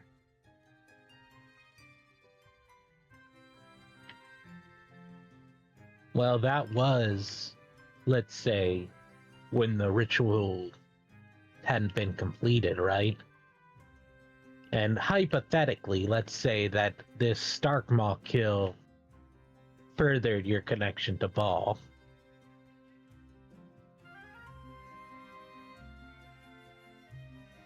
Oh, I'm as not you say that, sure. Barra, Hold on. assuming as you say that, Barra, assuming goes, fuck, we need to go to Farador quick.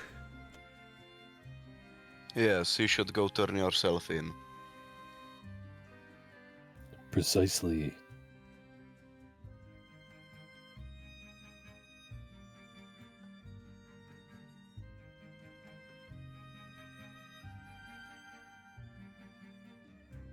Asumi goes, first I gotta get rid of Bhaal from inside of me. Then I'll turn myself in. But on the meantime, we need to go now. Just in case anything happens that is gonna make us go to sleep. Thimble? Yeah. If the travel happens to take longer than expected and we need to go sleep, tie him up. Okay. I mean, the only thought I was having other than that is that, like, I asked Barra to brew me a paralyzing potion or paralyzing poison to essentially just have Asumi just be unable to move for like 8 hours, 10 hours. I could do that. Asumi goes, let's use that and tie me up. Just in case the potion stops working when I'm possessed.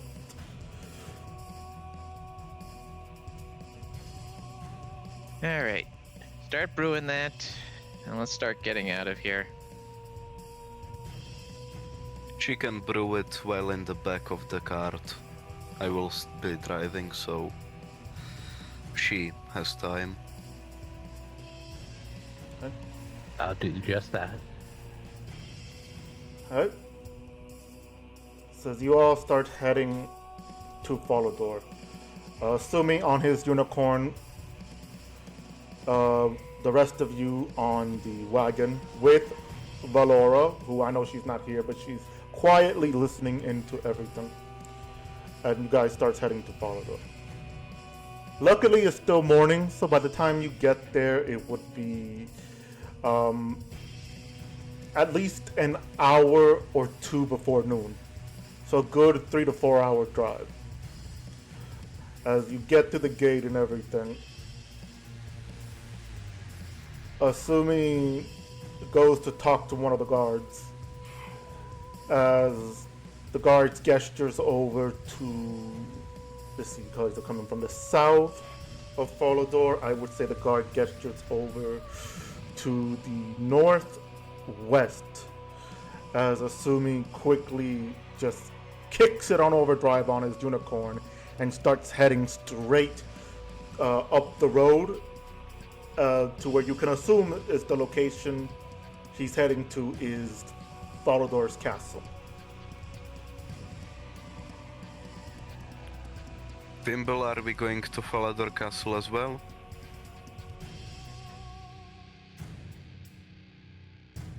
Hold on, what? Sorry. Are we also going to the castle? I mean, where else we gonna go? I was just asking to see if, like, any of you wanted for me to stop so we can get off. I mean, at this point, we may as well just keep going to the castle. I mean, we gotta report things in, and then odds are most of the priests are in the castle. Oh yeah, we should also get paid for taking care of the goblin priest demon. Yeah, that guy. I drive to the castle.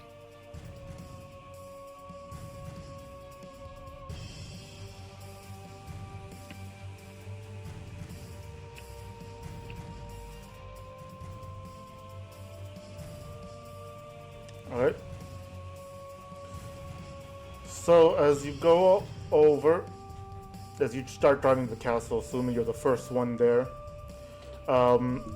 being the quickest there because of the unicorn, you get down to the courtyard and you start looking for your uncle Mastimo.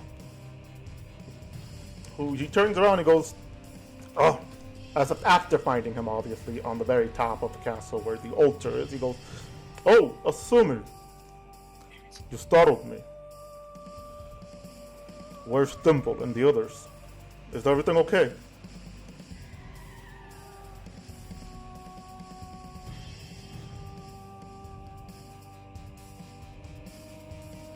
But he's typing.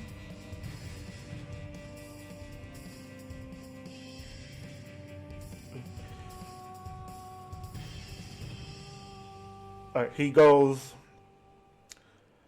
hey uncle, no, it's a long story, but apparently we found out that my father is a child of Bhaal. And it seems that I have some of the Bhaal connection now, and he controlled me into committing murder. As such, I killed Starkmaw, a goblin priest that I think you might have known. If possible, I need a way to get rid of the control of Bhaal. Which, give me a minute, because I'm supposed to do something.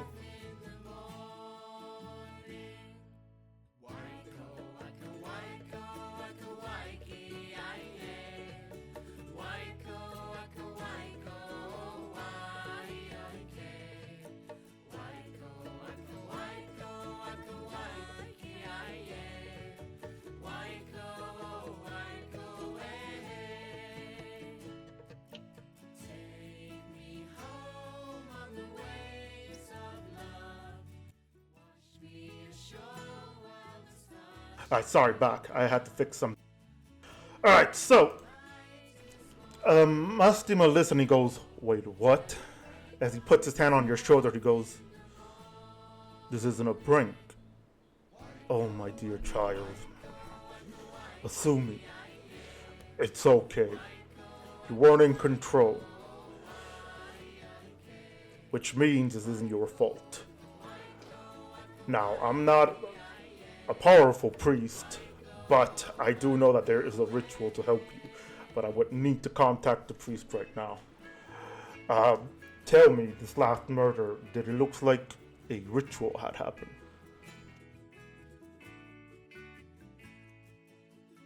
He's typing now.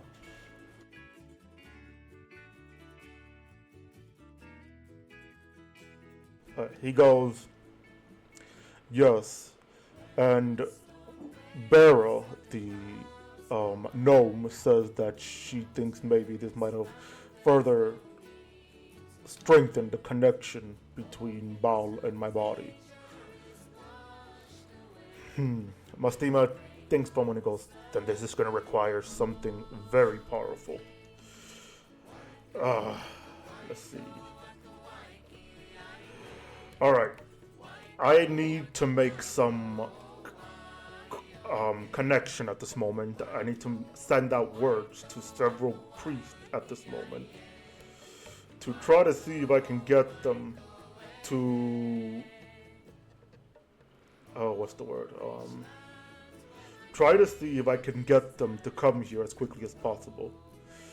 In the meantime, try to take precautions. Pray to the altar. Stay here. This room is the holiest room of the entire castle. You'll be protected. I'll be right back. Keep the others with you at all times and do not leave this room. Mastimo says as he takes out like a holy water and he sprays holy water at you, Asumi, and then proceeds to walk out and spray holy water at the staircase. And then the holy water at the door down on under the staircase. Eventually, he's spraying holy water throughout the entire doorway of the castle that leads to the altar room.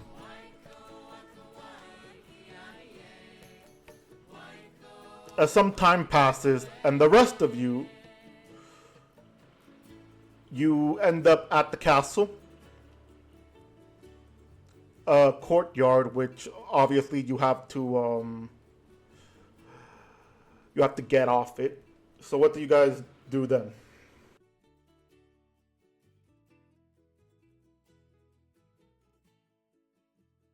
Yeah, just give Rudy and I a sec. We're being silly in the chat. Yes, very silly. I can see that.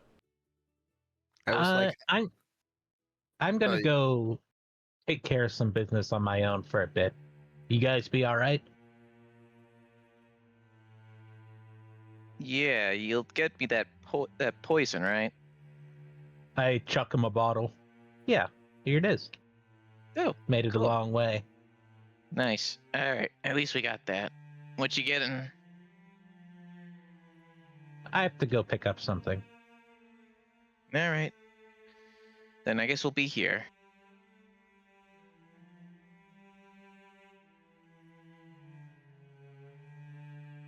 And Barra would go off. All right, we'll focus on you in a minute. For the rest of you, what are you gonna do? All right. So I guess we should probably discuss game plans.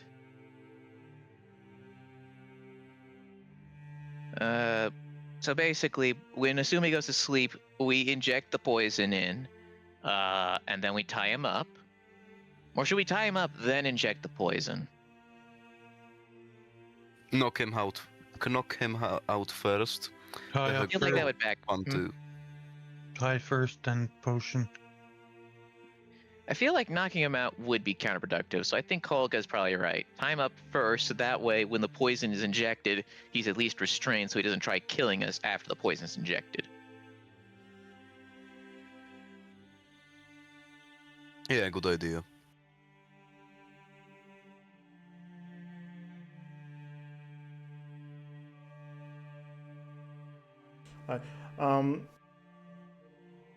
You do end up seeing Mastima walk out after throwing holy water at the last door on the courtyard before he turns around and he sees you guys and he goes, "Oh, you guys are here.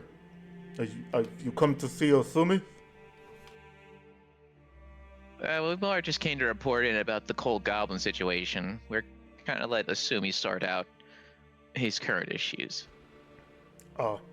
Well, I told him to stay upstairs at the altar room. I have put in a powerful barrier to prevent Bhaal from trying to reach him and corrupt his mind. He told me everything. Poor kid. There's the possibility that he could be controlled by Bhaal again. I have several priests that I need to contact real quick. In the meantime, I think Sir Amek is on the top floor of the... He looks around for a moment trying to get his direction, then he goes, yes, that building there, that part of the castle. He points at the southwestern part. All right. There's no one else in the barrier you erected, right? It's just Asumi.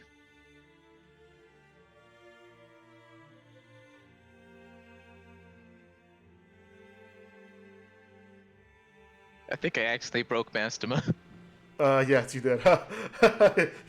He goes, no, it's a holy barrier to prevent anything from entering his mind. It should be fine. You told me the name of the demon was Bhaal, correct? Yep, spelled with an H, I think. So it's Bhaal. Yes, exactly. So I made sure that the barrier was strong enough.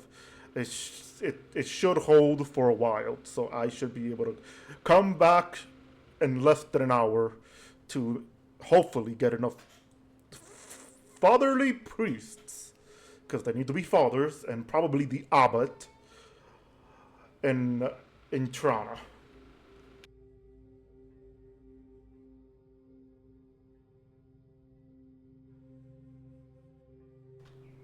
Anything else anybody wants to mention before he leaves? I think that's all I have.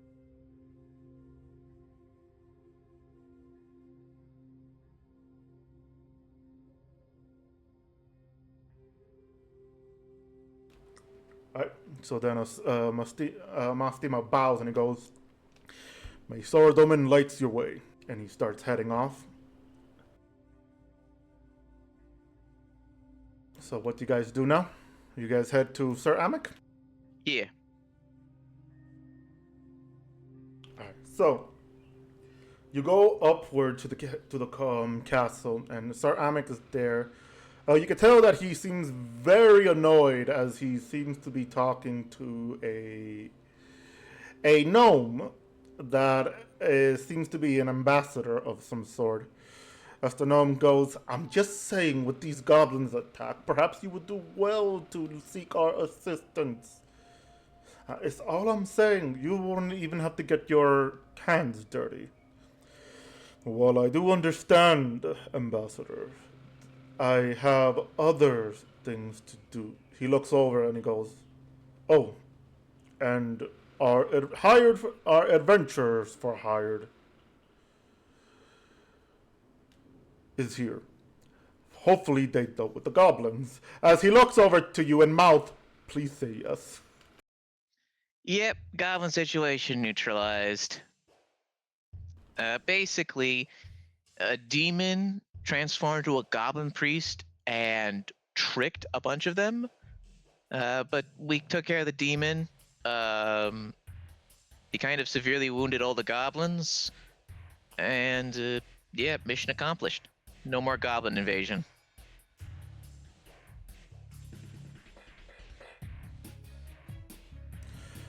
"Well, there you go, Ambassador. Problem solved." He looks over to you and goes, "Thank you. And I see you have 2 new individuals to the party. I don't see Sir Osumi. Is he okay?" He's just having a bit of a religious situation right now. My uncle Mastema is currently trying to get some help for him. We'll hopefully be able to resolve this later.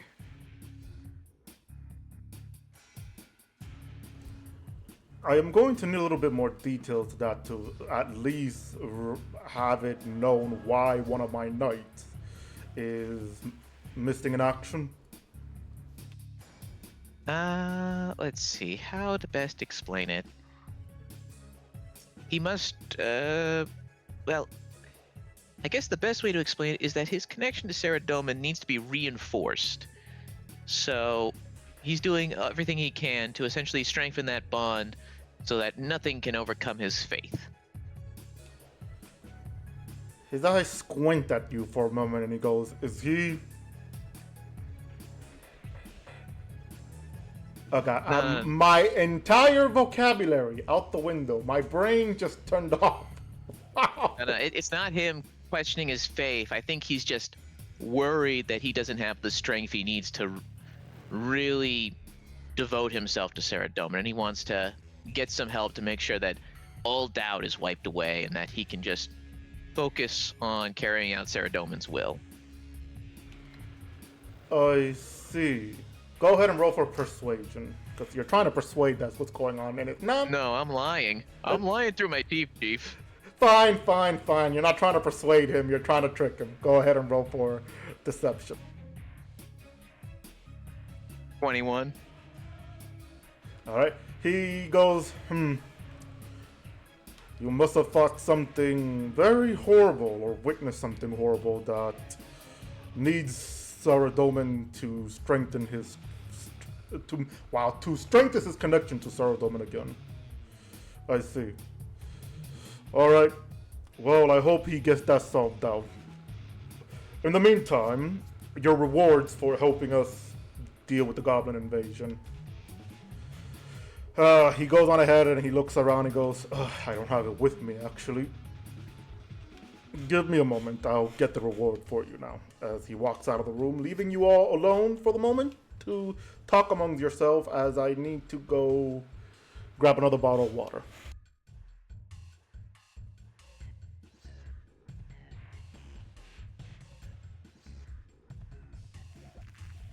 So go ahead, talk to amongst yourselves, I guess. No. Wata, what is this Wata you speak of? I don't know what It's very- wata is, but maybe he means water? It's very thirsty today.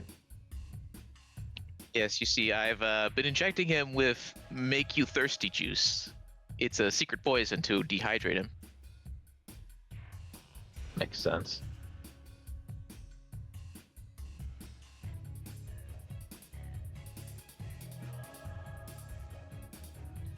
Alright, so, you have guys ever realized that we might be severely off track of this whole goblin invasion, Bhaal, demons, and shit?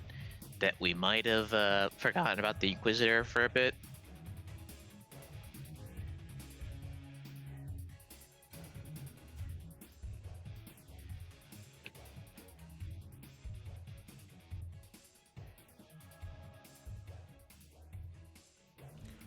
Luke, I know Rudovic is a PRB, but Luke, are you there? What's up? I asked if that. Sorry.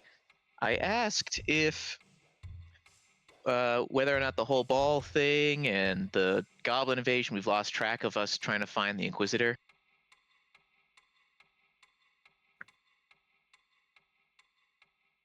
Maybe.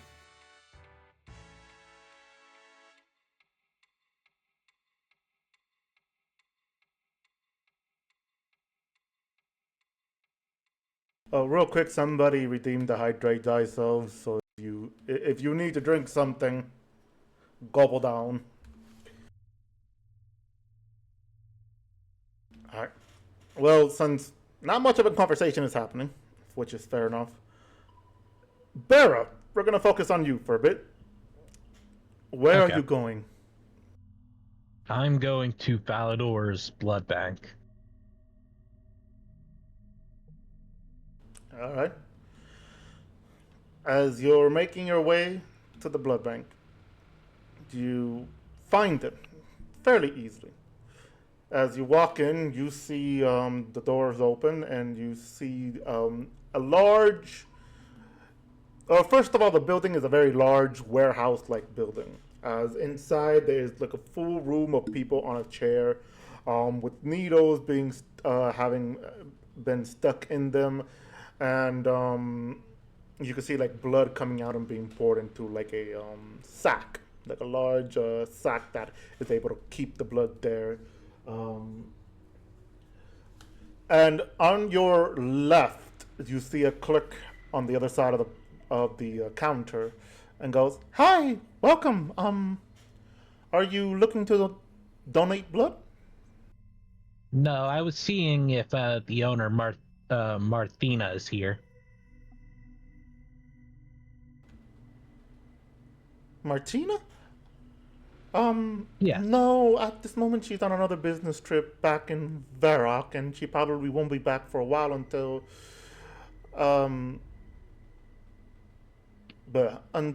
she needs to. Also, I just realized I think it's Maurice. What is this symbol? You typed it in? Morticia? I thought it was Morticia Helsing. Morticia. Oh. Yeah, Morticia. Thank you. It's been a while since we talked about her, so it's Morticia. Yes. What about Angel? Is she here by chance? No. Oh, wait. No. Yeah. No. She left with Morticia. Sorry. I could put in words. I could send them a letter or something if you need me to, and let them know that you were looking for them. Are you able to to run tests here to see if blood matches each other? Like if they came from the same person? Not me personally, cause I'm a clerk. But I don't think anybody here has that knowledge at this moment. We just know how to take out blood out of a person, put it in a sack, and be able to help with blood transfusion, if anything. Basically, transferring a person's blood to another blood. Is that what you're looking for, maybe? No, I placed the 2 vials of blood. Can you leave a note for Morthina to ask her if she can have this blood tested to see if it belongs to the same person for me, and then have Posty Pete deliver me the results Oh, when she gets back? uh, well, I can't deliver a package for you. You would have to go to the post office yourself and do that. Um, but I could give you the address to her office in Varrock. Give me 1 minute. She starts like looking through some files. That she pulls out a business card that has the address and everything. She goes, "Here you go." Thank you. On the I'll take side. that. Sorry, go ahead. You first. You first. I was gonna say I'll take that and start making my way to the postal service here. Well, on the side, before you start walking out, you see a gnome walk out, and you hear one of the nurses goes, "Sir, again, you need to drink some of the juice. I got my own juice. Don't worry, buddy. My juice are 10 times better. In fact, it's a health potion.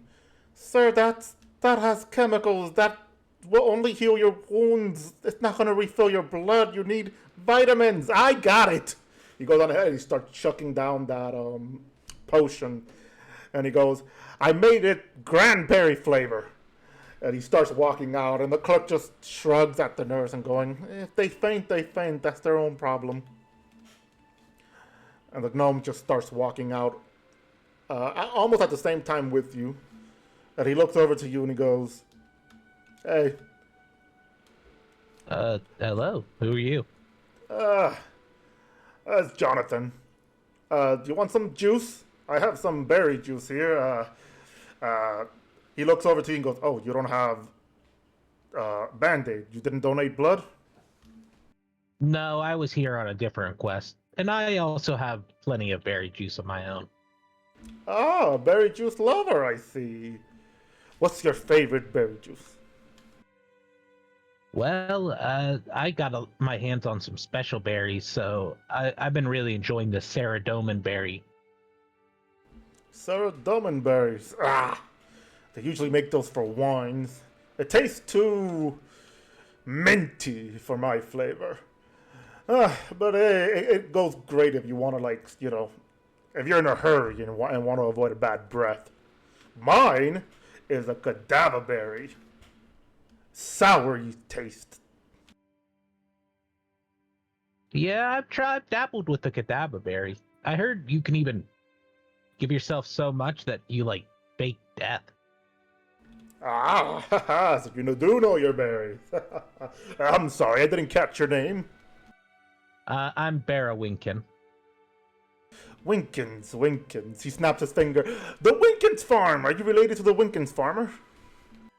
Yes. Ah, cousin? I'm a daughter of them. Really? Didn't know they had kids. Oh, Yeah, I'm not talked about much. oof. Uh, you can see he's a bit awkward about this now. He goes, "Sorry, I don't mean to bring up any rough past. I just, I heard about them. I thought, never mind. Anyway, don't let me keep you, fellow berry lover. I'm gonna go on ahead and sit down on a bench and drink my berry healing potion." You do that then. Have a good day, Jonathan. "Yeah, you too, Barra." He walks and sits down over at a bench nearby, and he starts gulping down on his potion. Wow. You go on ahead and you head over to the postal office, to where you start obviously informing the people there that you want to deliver the blood vials. You're given 2 options. You can either go on ahead and have it a normal standard delivery, which will cost at least 100 gold coins, or the express delivery, which will include Posty Pete or his brother, whose name I completely forgot. Parcel Pete? Parcel Parcel Pete. something. Yeah, Parcel Pete. And yeah, I believe Parcel would work. But anyway, but yeah, so those would cost you at least somewhere between 500 to 1,000 gold coins, depending on where you're taking it. So I know Falador. I mean, I know Varrock, but which service would you like to use? I'll do the faster one, All right. Postal Pete, and then I'll also attach a note saying exactly what I want from her. All right. You go on ahead and you do that, and the total is gonna cost you 750. 750 gold coins. Are you able to pay that? Yep, I pay that. Right. You pay that, and she goes, "Thank you very much." She wraps it up in a small little box and makes sure it's tied up, has a stamp, has you sign your signature, and she goes, "All right, Posty Pete will probably personally deliver the package to you if the sender, if the person you're sending this to also wants to use his service. But until then, if you're expecting anything in return, you're going to have to wait at least a day or two or more if, again, the service that she uses is not Posty Pete or Parcel Pete." Understood. All right. Meanwhile, back at the castle, meanwhile, back at the castle, Mastima returns to the castle for you, Thimble. And he goes, "All right, I'm back. So, I managed to get some fathers and the abbot approval to do the rites of cleansing. So first we're going to commit the rites of cleansing for you, and then the rite of protection. Those two rites will prevent Bhaal from controlling you, and at least cleanse any other connection that you have with him. Maybe not completely, because if I recall who Bhaal is, he's a very powerful demon. Or at least I would say he's a demon with all of his description going around with his lunatics. Do you want your friends to be there with you when the ritual is being conducted?"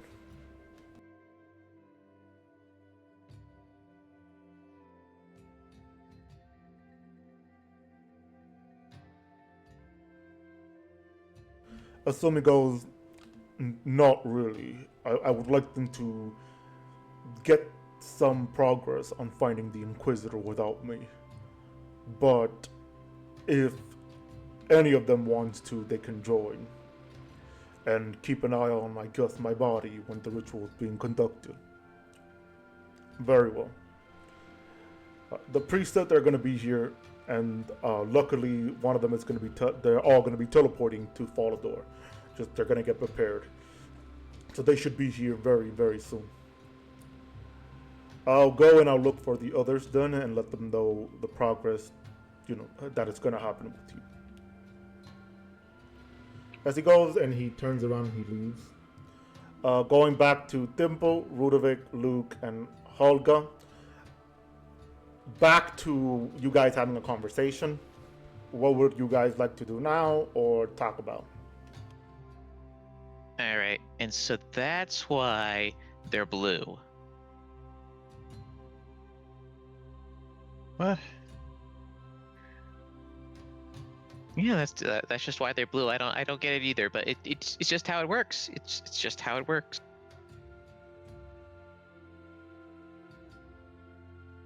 I'd make my way back to the group when I have a chance. That makes no sense. Doesn't have to make sense. So Holga does not understand the whole religion thing, and she thinks that a father priest is essentially a priest that goes and makes a lady pregnant. I'm sorry, what?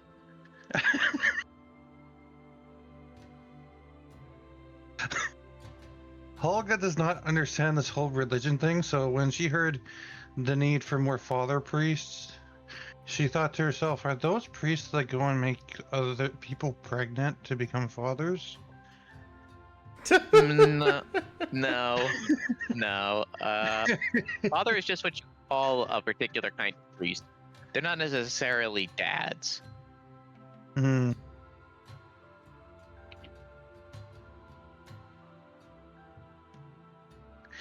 So now Holga's gonna get other ideas that are completely wrong because, yeah, that would be on par. Anything I can explain? No, Holga will. She's busy formulating ideas right now on her own.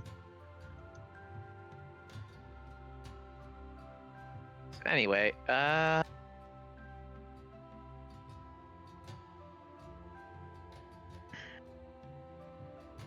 guess we should. So should we stay and keep an eye on Asumi so he doesn't murder all the priests? Yes.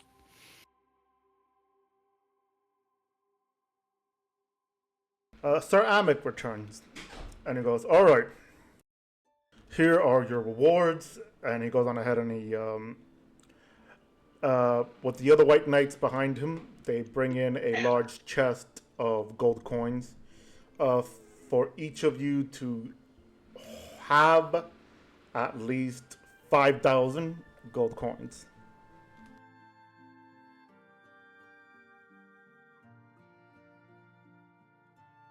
Except for you, Asumi, but obviously you'll get that check later. As an official White Knight member, you'll get a different check later. But the rest of you, yeah, you get 5,000 gold coins.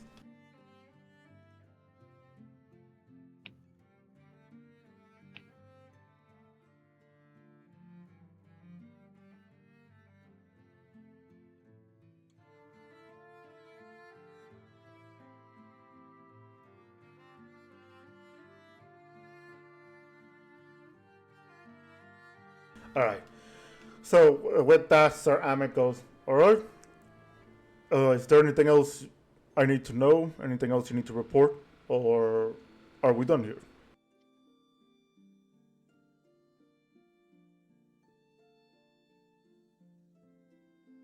Yeah, I think we're done here. Let's just go check up on Asumi. And he nods. And as you guys are going to go to check up on Asumi, you go walk downstairs real quick to walk through the courtyard. Bera, you all see Bera walking up to you guys now. So yeah, Bera, you end up seeing the group. What you like to tell Oh, there them? you guys. There you guys are. Everything taken care of? I think they're about to start with all the priesting and all that. All right. Let's get to the priesting then. Yep, the priestening. Don't forget, one of you have to give Bera her gold coin because she wasn't around. Here's the question.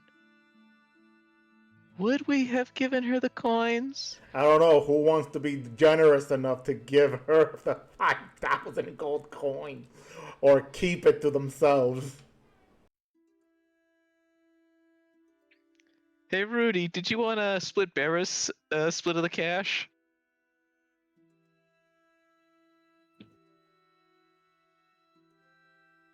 Whew. That evil laughter said it all. No. Give her her money. Fine. 5,000 gold to Barra. Consider it a Oh. payment for the paralyzing poison for Asumi. Oh, thank you. This is what we got for the demon or the goblin slaying. Yeah. Thank you. I'd put it in my pouch. Congratulations, you're not flat broke. So let's go. Alright. Mastima bumps into you guys. Well, not bumps into you, but you guys end up walking in front of each other, and Mastima goes, "Oh, I was just looking for you guys.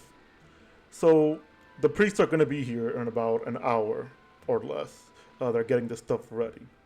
Asumi said that he's okay with you guys being there when the ritual is conducted, if you want, but he also trusts you guys to at least figure out a plan for the Inquisitors, since that is still a focus, I believe.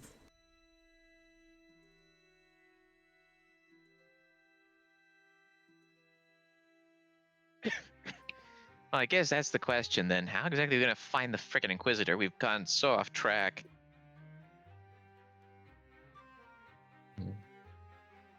We probably should just finish this ball thing out first. I guess. Huh. Well, we got an hour, so I mean, what can we do in an hour?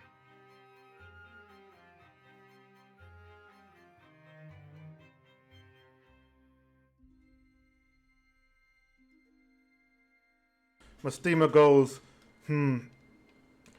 well, if I were a betting man, I say he would have to be somewhere ancient, like an ancient Sardominus site. I could look up several locations right after we deal with Asumi, and I could probably help pinpoint the most possible location that they could be in.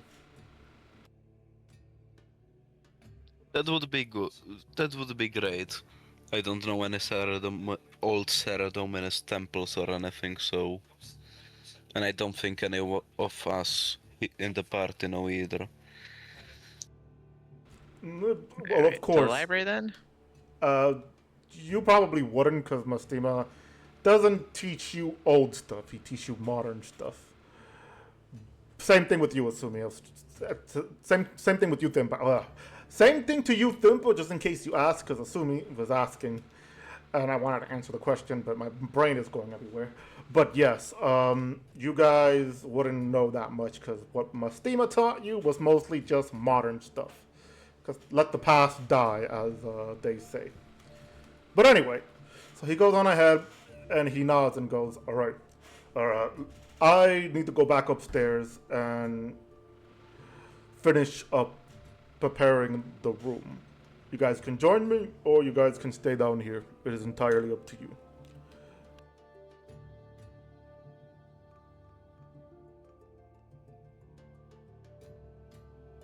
I said, yeah, what do you guys want to do? Want to go upstairs and wait, or do you want to stay down here? We'll go wait up there. I'm gonna go check out the library to see if I can find some old Saradominus locations. All right. So you all go on ahead and you split up for a bit. Some of you go upstairs. Thimple goes to the library. And with that, we're going to pause right here to take a 30-minute break. So you can go use the bathroom, stretch your legs, eat, drink, whatever it is you have to do. So we shall be right back, ladies and gentlemen.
And we are back. All right. I hope everybody had a good break, a good 30-minute break. You got yourself something to eat, something to drink, you went to the bathroom, and so on. For my players, are you all ready? Yes. Yes. Yeah. Yeah. All right.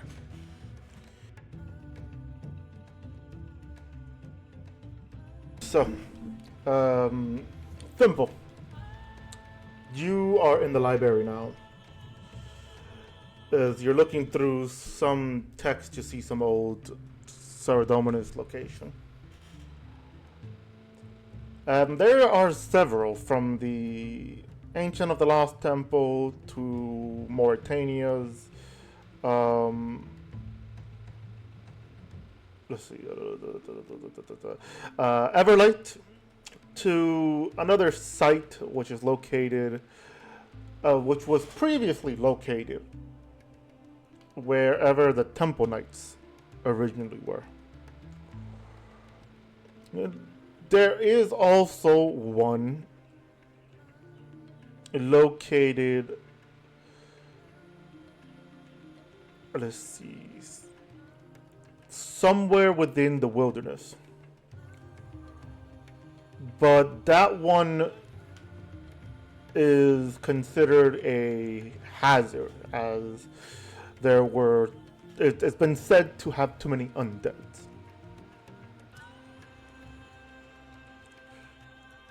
Anything else you would like to look for? I guess if any of the locations that were listed have any particular connections to humans.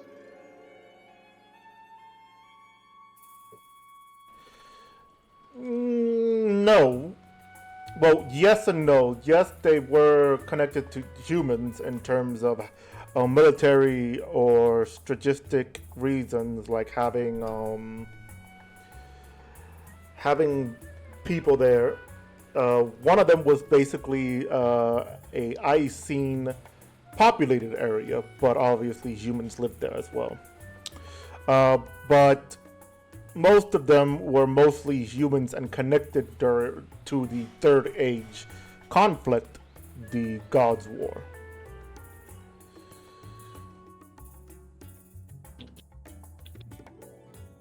Minus the last one, the one that is in the wilderness. That one was sorry. That one is connected to the Gods' War, but it was recently rediscovered.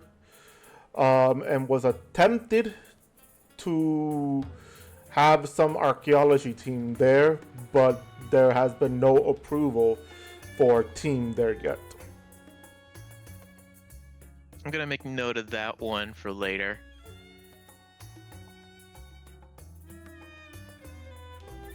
Anything else? Anyway, well, okay, so we got Everlight, Temple of the Lost Ancients, the Wilderness location.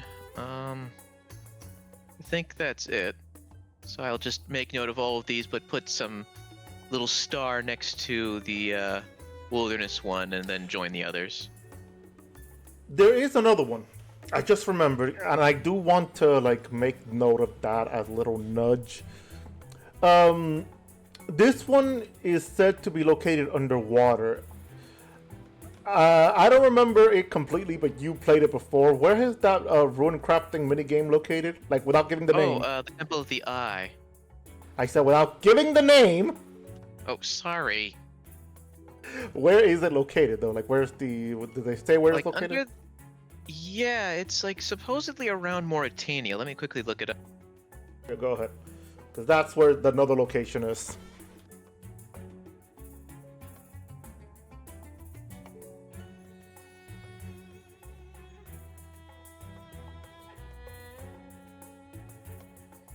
Yeah, it says it's at the bottom of the Eastern Ocean south of Mauritania. Alright, so there is a temple, or at least an ancient temple, that hasn't been searched into yet. But it is believed that it might either be connected to the Everlight or something else. as the temple is only mentioned through text as being somewhere that previously housed the Stone of Jazz. All right, gonna write that down, and then I'm join the others. Alright. So while Thimble is in the library doing his notes, what is it that you guys would like to do while you're in the same room with Asumi?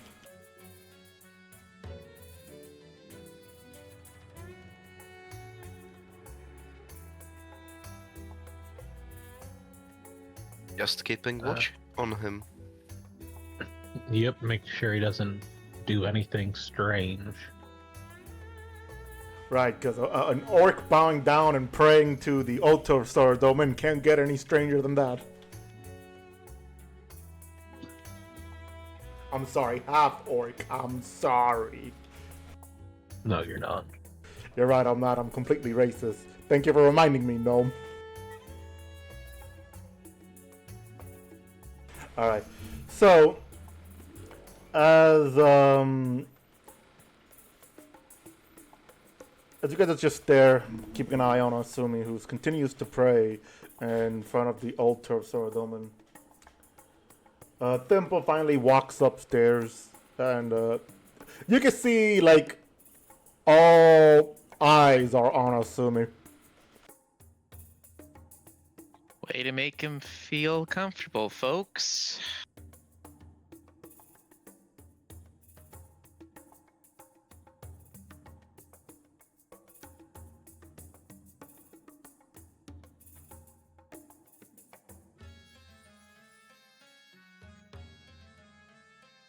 Met with silence as we all stare at Asumi. Because you say that Thimble, but you see no response. They just continue to stare. Anyway. Are you guys ready, or are we just gonna keep staring? I don't think Olga's there's ready. anything we can do but stare, right? I mean, you could do something else. You could do some reading or something. What were you gonna say, Holga? Olga's ready. Okay. You like want me to hold him down or something like that? I don't think that'll really help. That might just put you more in danger.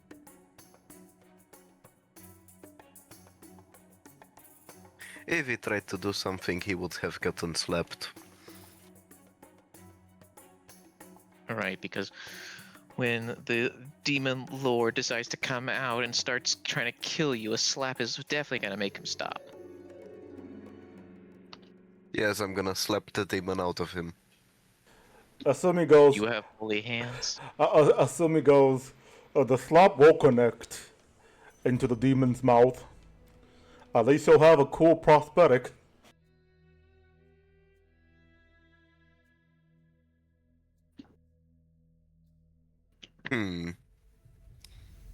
Okay, then it's gonna get the sword. I don't think it can bite through that.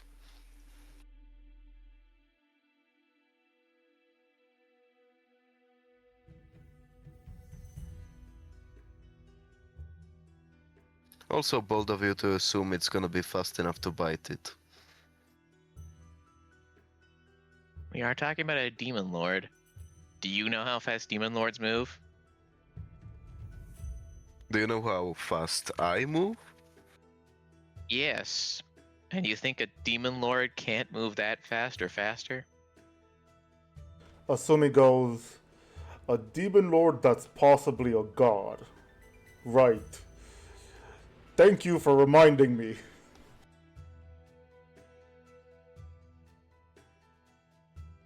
And no, by the way, no. Sit around and do nothing, so they are slow. So what was that, Rudovic? I was gonna say something real quick, but go ahead, you first. Gods sit around and do nothing, so they are slow. And yeah, to answer the question of Asumi, no, the priests aren't there yet. You guys are still technically waiting. I'm just giving you guys a moment or some time to be able to have a conversation, which I guess is one of our curses.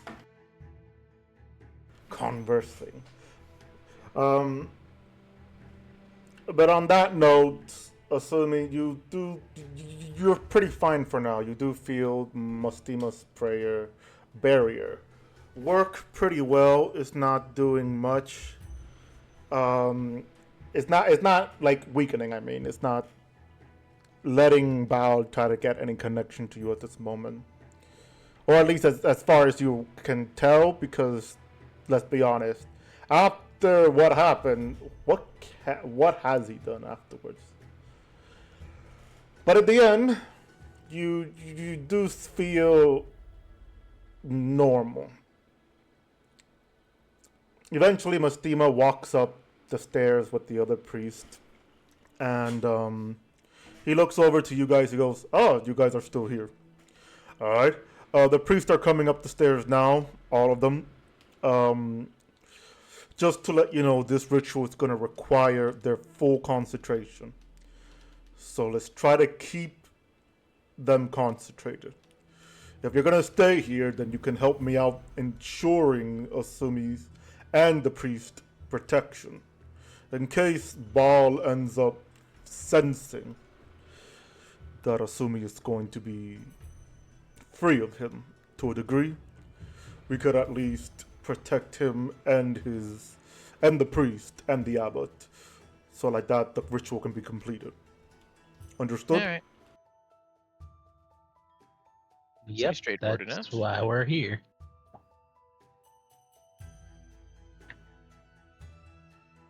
I mean, I thought you were here for emotional support, but sure. No.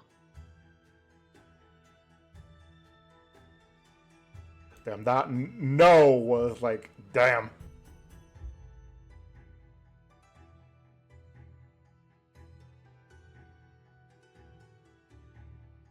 Alright. So as the other priest comes up, you end up seeing several you end up seeing a total of at least 4 fatherly ranked priests, with one of the abbot who's a much older gentleman than most of the fathers, with basically white, greatly trimmed beard, and obviously a monk's haircut as he walks up from behind the other priest. He looks over and he goes, "Ah, I see we have company. I wasn't expecting this. Sir Roman's light," he says as he bows to each one of you. He looks at Mustim and he goes, "Are they okay with being here?" "Oh yes, of course, they can be trusted. They're gonna help me ensure any defenses just in case Bhaal does not want his connection with Asumi to be severed. Well, I highly doubt he will. Alright, let's go to the center of this room then," he says as he starts gesturing the priest around, moving Asumi to the center of the gesturing Asumi to the center of the room. And he looks at the rest of you and he goes, "Alright, just don't get too close with whatever happens. We need this ritual to work exactly as it is. If not, we will not be able to redo it for a while." And with that, you guys are probably moved to like not away too far away, but away enough to allow them to have enough space. The priest circle Asumi. The fathers circle Asumi, who just gets on his knees and just patiently waits. As the abbot steps forward, a gold star of Saurodomen gleaming on his chest. The other fathers are holding white candles, as a small silver bell rests on a table besides the the monks. The abbot lifts the bell as he walks over to grab it and starts ringing it once. As each father starts sprinkling holy water from a small bowl at Asumi. In the name of Saradomin, Lord of Light and Order, we gather beneath his radiant gaze. As the sun rises, so too do we rise from the darkness into his gaze. He says as he rises a gold-looking candle now, like a candle with seemingly gold wax. The abbot then goes and he anoints. He basically puts his thumb on a Thimple's head with Sorry, what? a what? You said thimble. Sorry, Asumi's head. Thank you. I'm trying to make sure I have every ingredients here, because I have the ingredients, but I want to make sure I have them right, and I'm multitasking on the reading. So he goes on ahead and he grabs Oli. Congratulations, Devo, you're blessed, because holy oil is now upon you. Yummy. Anyway, so he goes on ahead and grabs the holy oil, and he starts putting it rubbing it on top of Asumi's head. Mastima sort of does the same thing with each one of you, but instead of your forehead, he puts it on your chest. And Mastima goes, "I'm sorry, this is part of the ritual.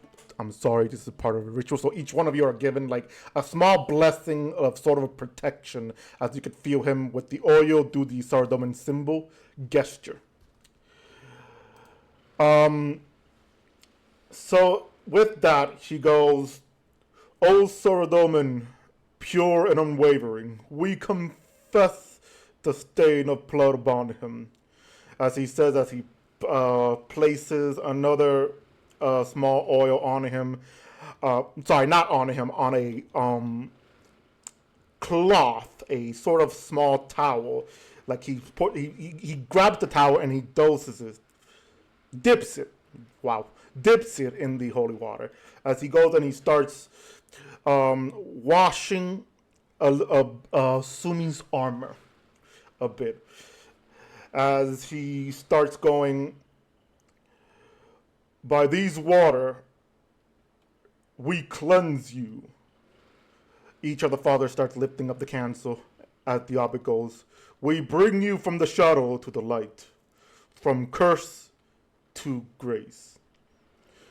By Saradomin's grace, we bless this symbol." As he goes and he grabs a gold star pendant with a diamond engraved in the symbol to match the star of Saradomin itself.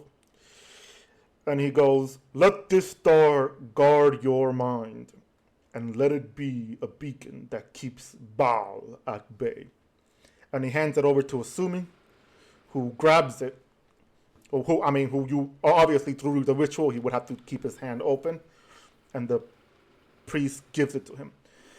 Asumi, you feel a small protective ward form around you, as eventually the castle, the room itself, start to shake, with each one of you feeling it.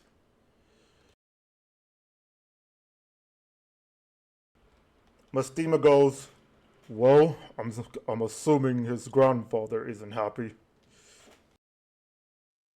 Probably not. The abbot nods and goes, "Then we must proceed with the rite of protection.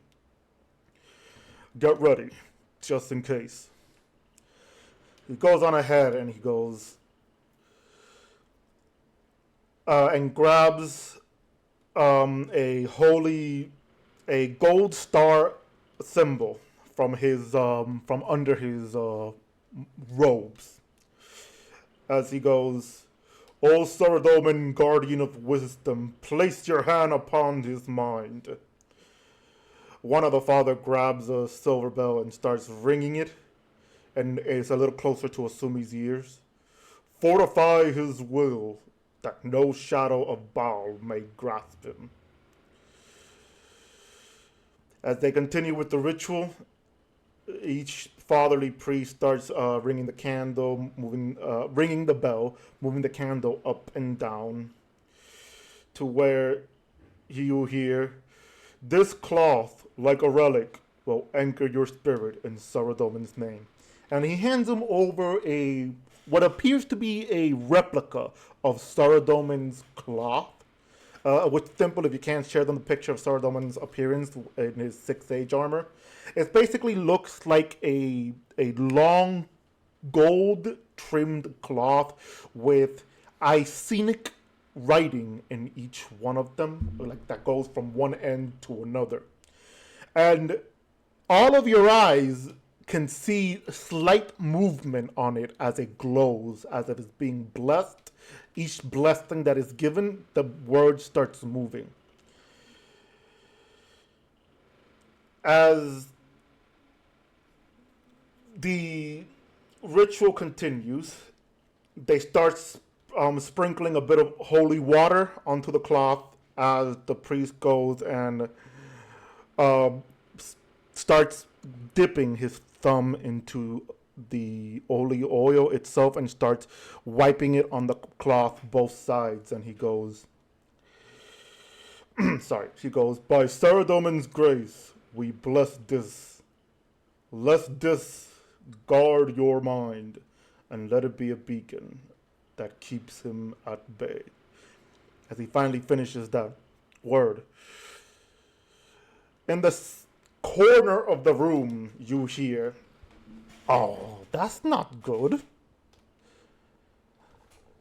As you all turn around, you see a imp walk up out of the shadows as he goes, "So this is what's going on. Shame. Just a shame. That would protect them, you know. A proper protection. But for how long?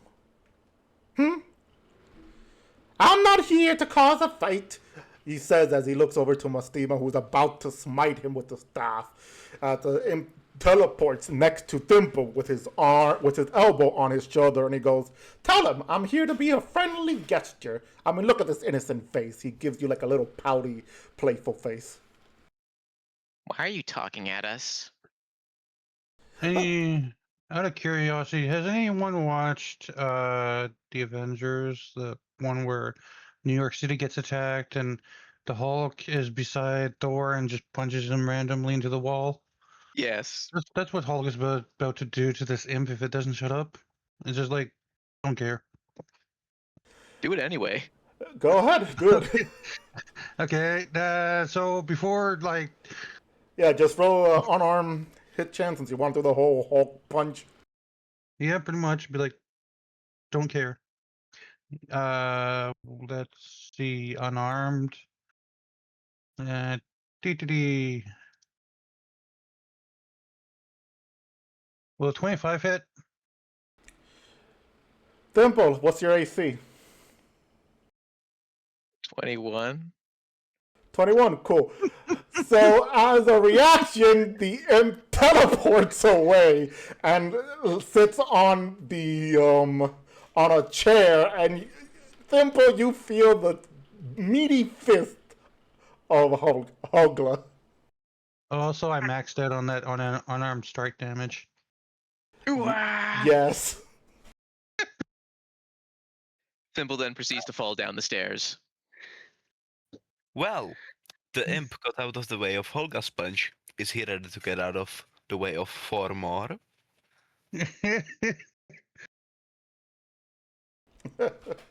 Because I'm going to fucking hit him. Alright, so you got a 6, I saw? 6 damage, yes. Bludgeoning, naturally. Yep, Alright. I got 6 bludgeoning to the face, and now I'm falling down the stairs. All right. The imp just looks like making each like gesture of ow, ow, ow, ow. Every tumble that Thimble is like falling down the stairs. While he's can I like while he's doing this ow ow oh that must have hurt. Can I just punch him? You could try. Go ahead. Here he's used the reaction. Yeah. 1 to 8.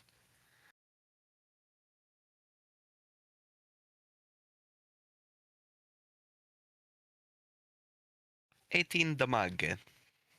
Right? You hit him hard, and that 18, you see that he just falls back from the chair, and he goes, ah! Goddamn audio dying again. Fucking got hurt so bad that his audio died. He appears next to Bera, and he goes, wow, these are really hard punchers. Anyway, could you please tell them not to attack? I've come here with a warning, not a threat, just to help you guys with something. I'm the person they will least likely listen to. Are you a good meat shield? No. I'm very small. So am I. Proceeds to get behind Bera. I'm just here to give you all a warning. Give me a minute. I promise it'll benefit you. If you don't start talking faster, I will punch Bera so hard she will fly into you. He'll do it. Do it. It'll be funny. He said that he goes, wait, no, that's not why I'm here. I am here to inform you that this ritual will only put Bhaal at bay.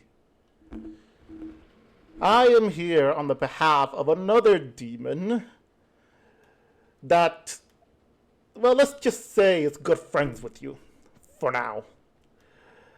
And he wants me to warn you. You're gonna have to do this on a weekly basis. Or something similar to this. I don't know. I don't know how you religious folks do things. Yeah, Dimple just crawls up, Yeah. back from up the filing down the flight of stairs, like, weekly basis. Damn it.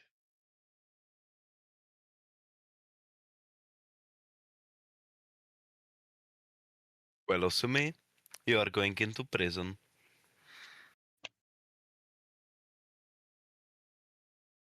Or we have 1 week to solve this. Okay, we have 1 week to kill Bhaal. You can't kill Bhaal like that. He tries to process what you're processing. You're going to want to do something else. Honestly, why do I have to give them any information? I don't know, but apparently I'm being forced to talk. Listen, this is gonna have to happen weekly because you have to ensure. As the op-ed goes, he's right.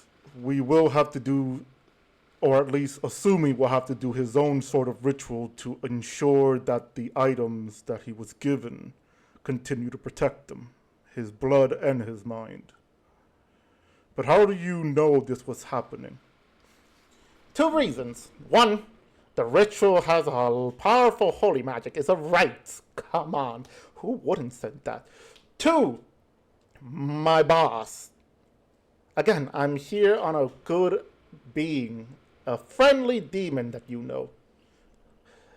And do not say her name, because it's not her. He goes and he shakes Bear a little bit. That was my first guess. Does it start with L?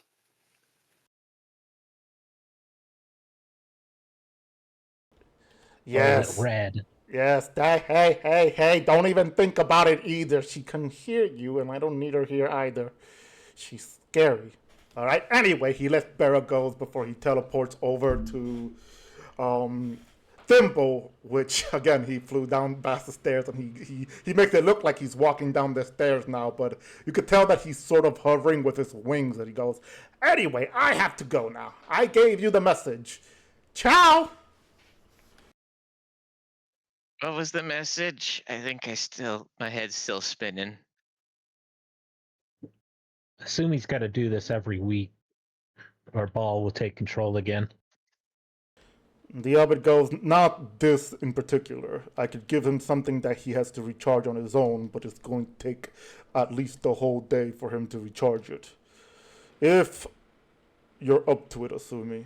If not, you would have to stay in the city, or at least come to Edgevale Monastery so we can keep a closer eye on you.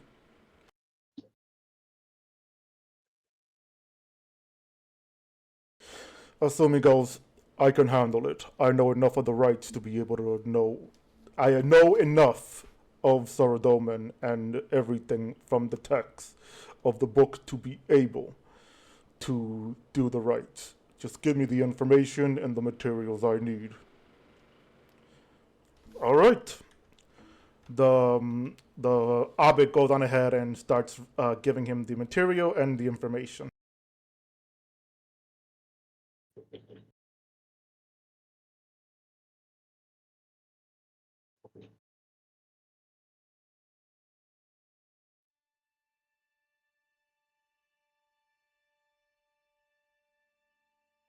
Usumi.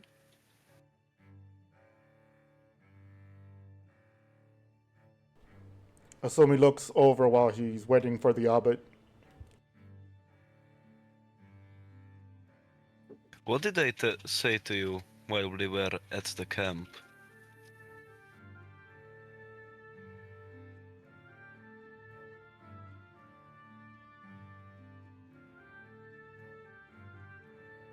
To turn myself in. Exactly.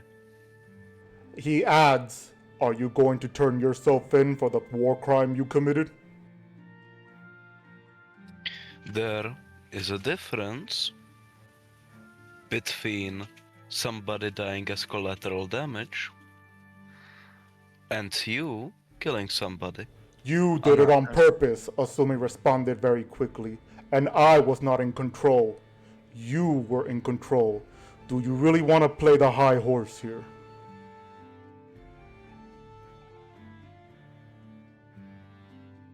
That silence, you see the abbot looking over and he goes, I am going to step away from this argument. You guys solve your own thing. He goes on ahead and he gives Sumi the materials.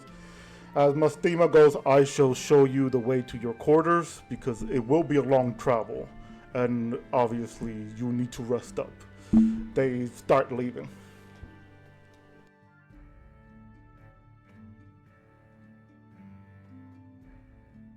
Anyways, miss one ritual, get possessed again. There is not gonna be any turning yourself in, I will kill you.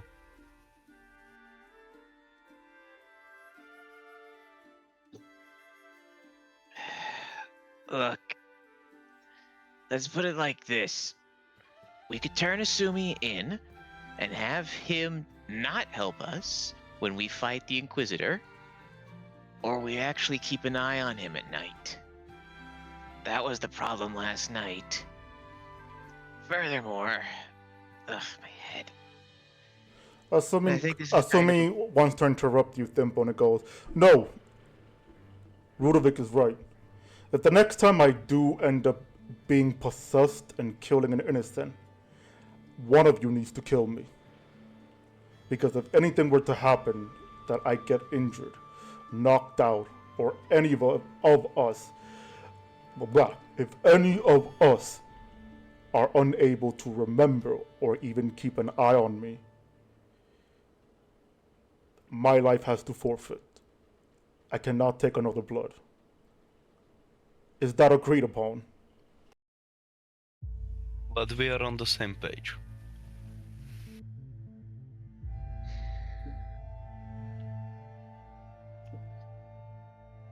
Thimble is clearly very conflicted about being asked this.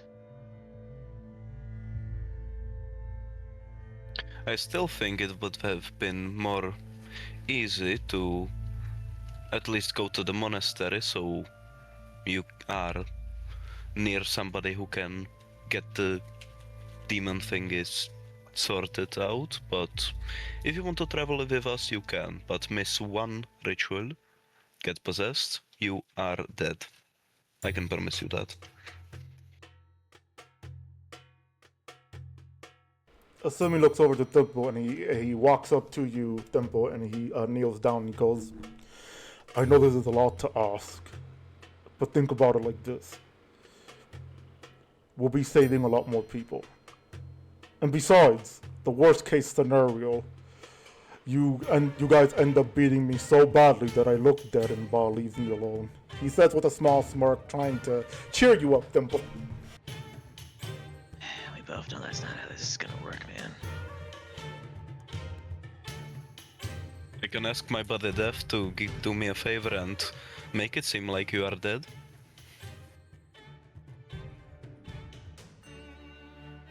I could kill you with a cadaver berry. And I use the quote unquote fingers when I say kill.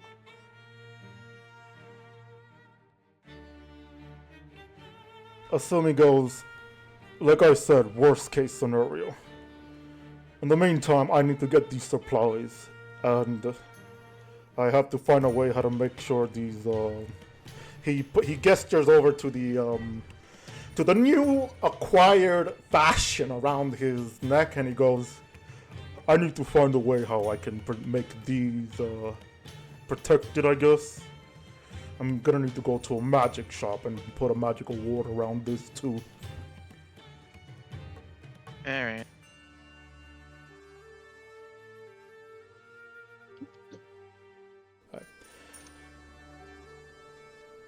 And with that, Asumi starts grabbing his stuff and starts heading downstairs to go to the magic shop.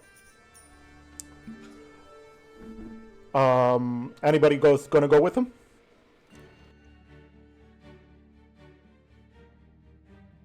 I got nothing I need to buy, so. No, I'm still good. Yeah, I'm good.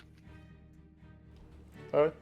Then Asumi goes on ahead and he heads to the shop alone. The rest of you, we'll get back to you on what you want to do. But Asumi, yeah, you go to the shop and you're able to find something that helps you protect the robes better. The spellcaster, the wizard that runs the shop, does tell you that the robe is already technically protected. But to enhance the protection itself, he goes on ahead and he casts a spell that gives it a sort of ward around it, that anything that tries to attack it, it'll magically be deflected, or at least if they're attacking you and it ends up hitting it, it'll just be like it's hitting your armor instead. So you're pretty safe for now. So for the rest of you, while Asumi is at the magic shop, is there anything you guys would like to do during? Oh right, for Thimble and from the rest of you to talk to Mastema about these hidden locations. Was that what we were gonna do? Well, he did I say don't he know, was yeah. gonna. I recall having him say that he was gonna talk to you with you guys to help you pinpoint some location that he could be hidden.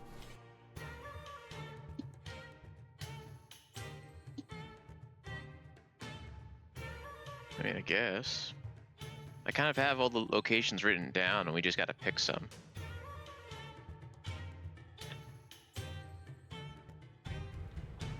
All right. So you, I guess you guys head over to where Mastema is, who you see he's looking through some books. As he looks over and goes, "Oh, there you are. Well, hopefully you guys are ready to look for some places. Or less Temple, I recall you came to the library. Have you found any locations?" Yeah, so there's the Everlight, the Temple of Lost Ancients, some place located under the sea in Mauritania, and then a place in the wilderness. The one in Mauritania and the one in the wilderness. The one in Mauritania, did you find it saying something about housing the Stone of Jaws? Yeah, that's the one. That actually might be a good place to look. If I recall correctly, any location that the Stone of Jaws was previously in, and depending for how long, it can leave some radiant energy behind, empowering you on the spot, and continuously if you stay there. If the Inquisitor is there, there's a good chance he's using that spot to regain whatever lost power. Oh, that's not good. He finally realized what he said, and he's like, "Oh, Well, that definitely means we don't exactly have a lot of time to waste. So let's go see if he's there. at least he'll take two birds with one stone." Then, now, sadly, sadly, I do not have a lodestone for Canifus for reasons, but I do have the lodestone access for Varrock. I could give you the access and you could use it yourself. Let me just grab a paper and a charcoal so I could write down the coordinates of the lodestone. As he does that, he goes on ahead and he starts writing it down. Asumi, you walk out of the store, and as you're heading back to the castle, you notice the street is empty, like very empty. As you look around, you see on top of the statue of Saradomin is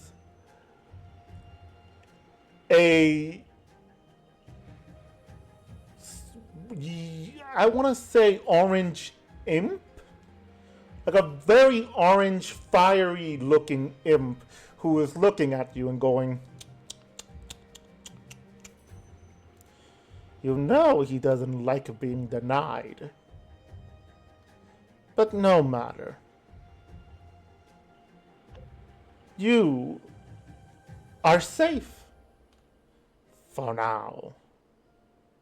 He goes and he lands down in front of you. I was supposed to come here and tell you great job. Your Bhaal is proud of you for letting him control him. Even if it was unintentional, you poor sap. But now here you are. Protected.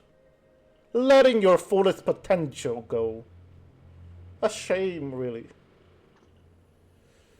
Which Asumi would ask, what do you want? I'm just here to give you a fair little warning.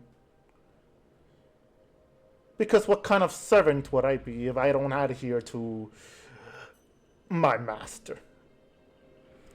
Your protection will come off.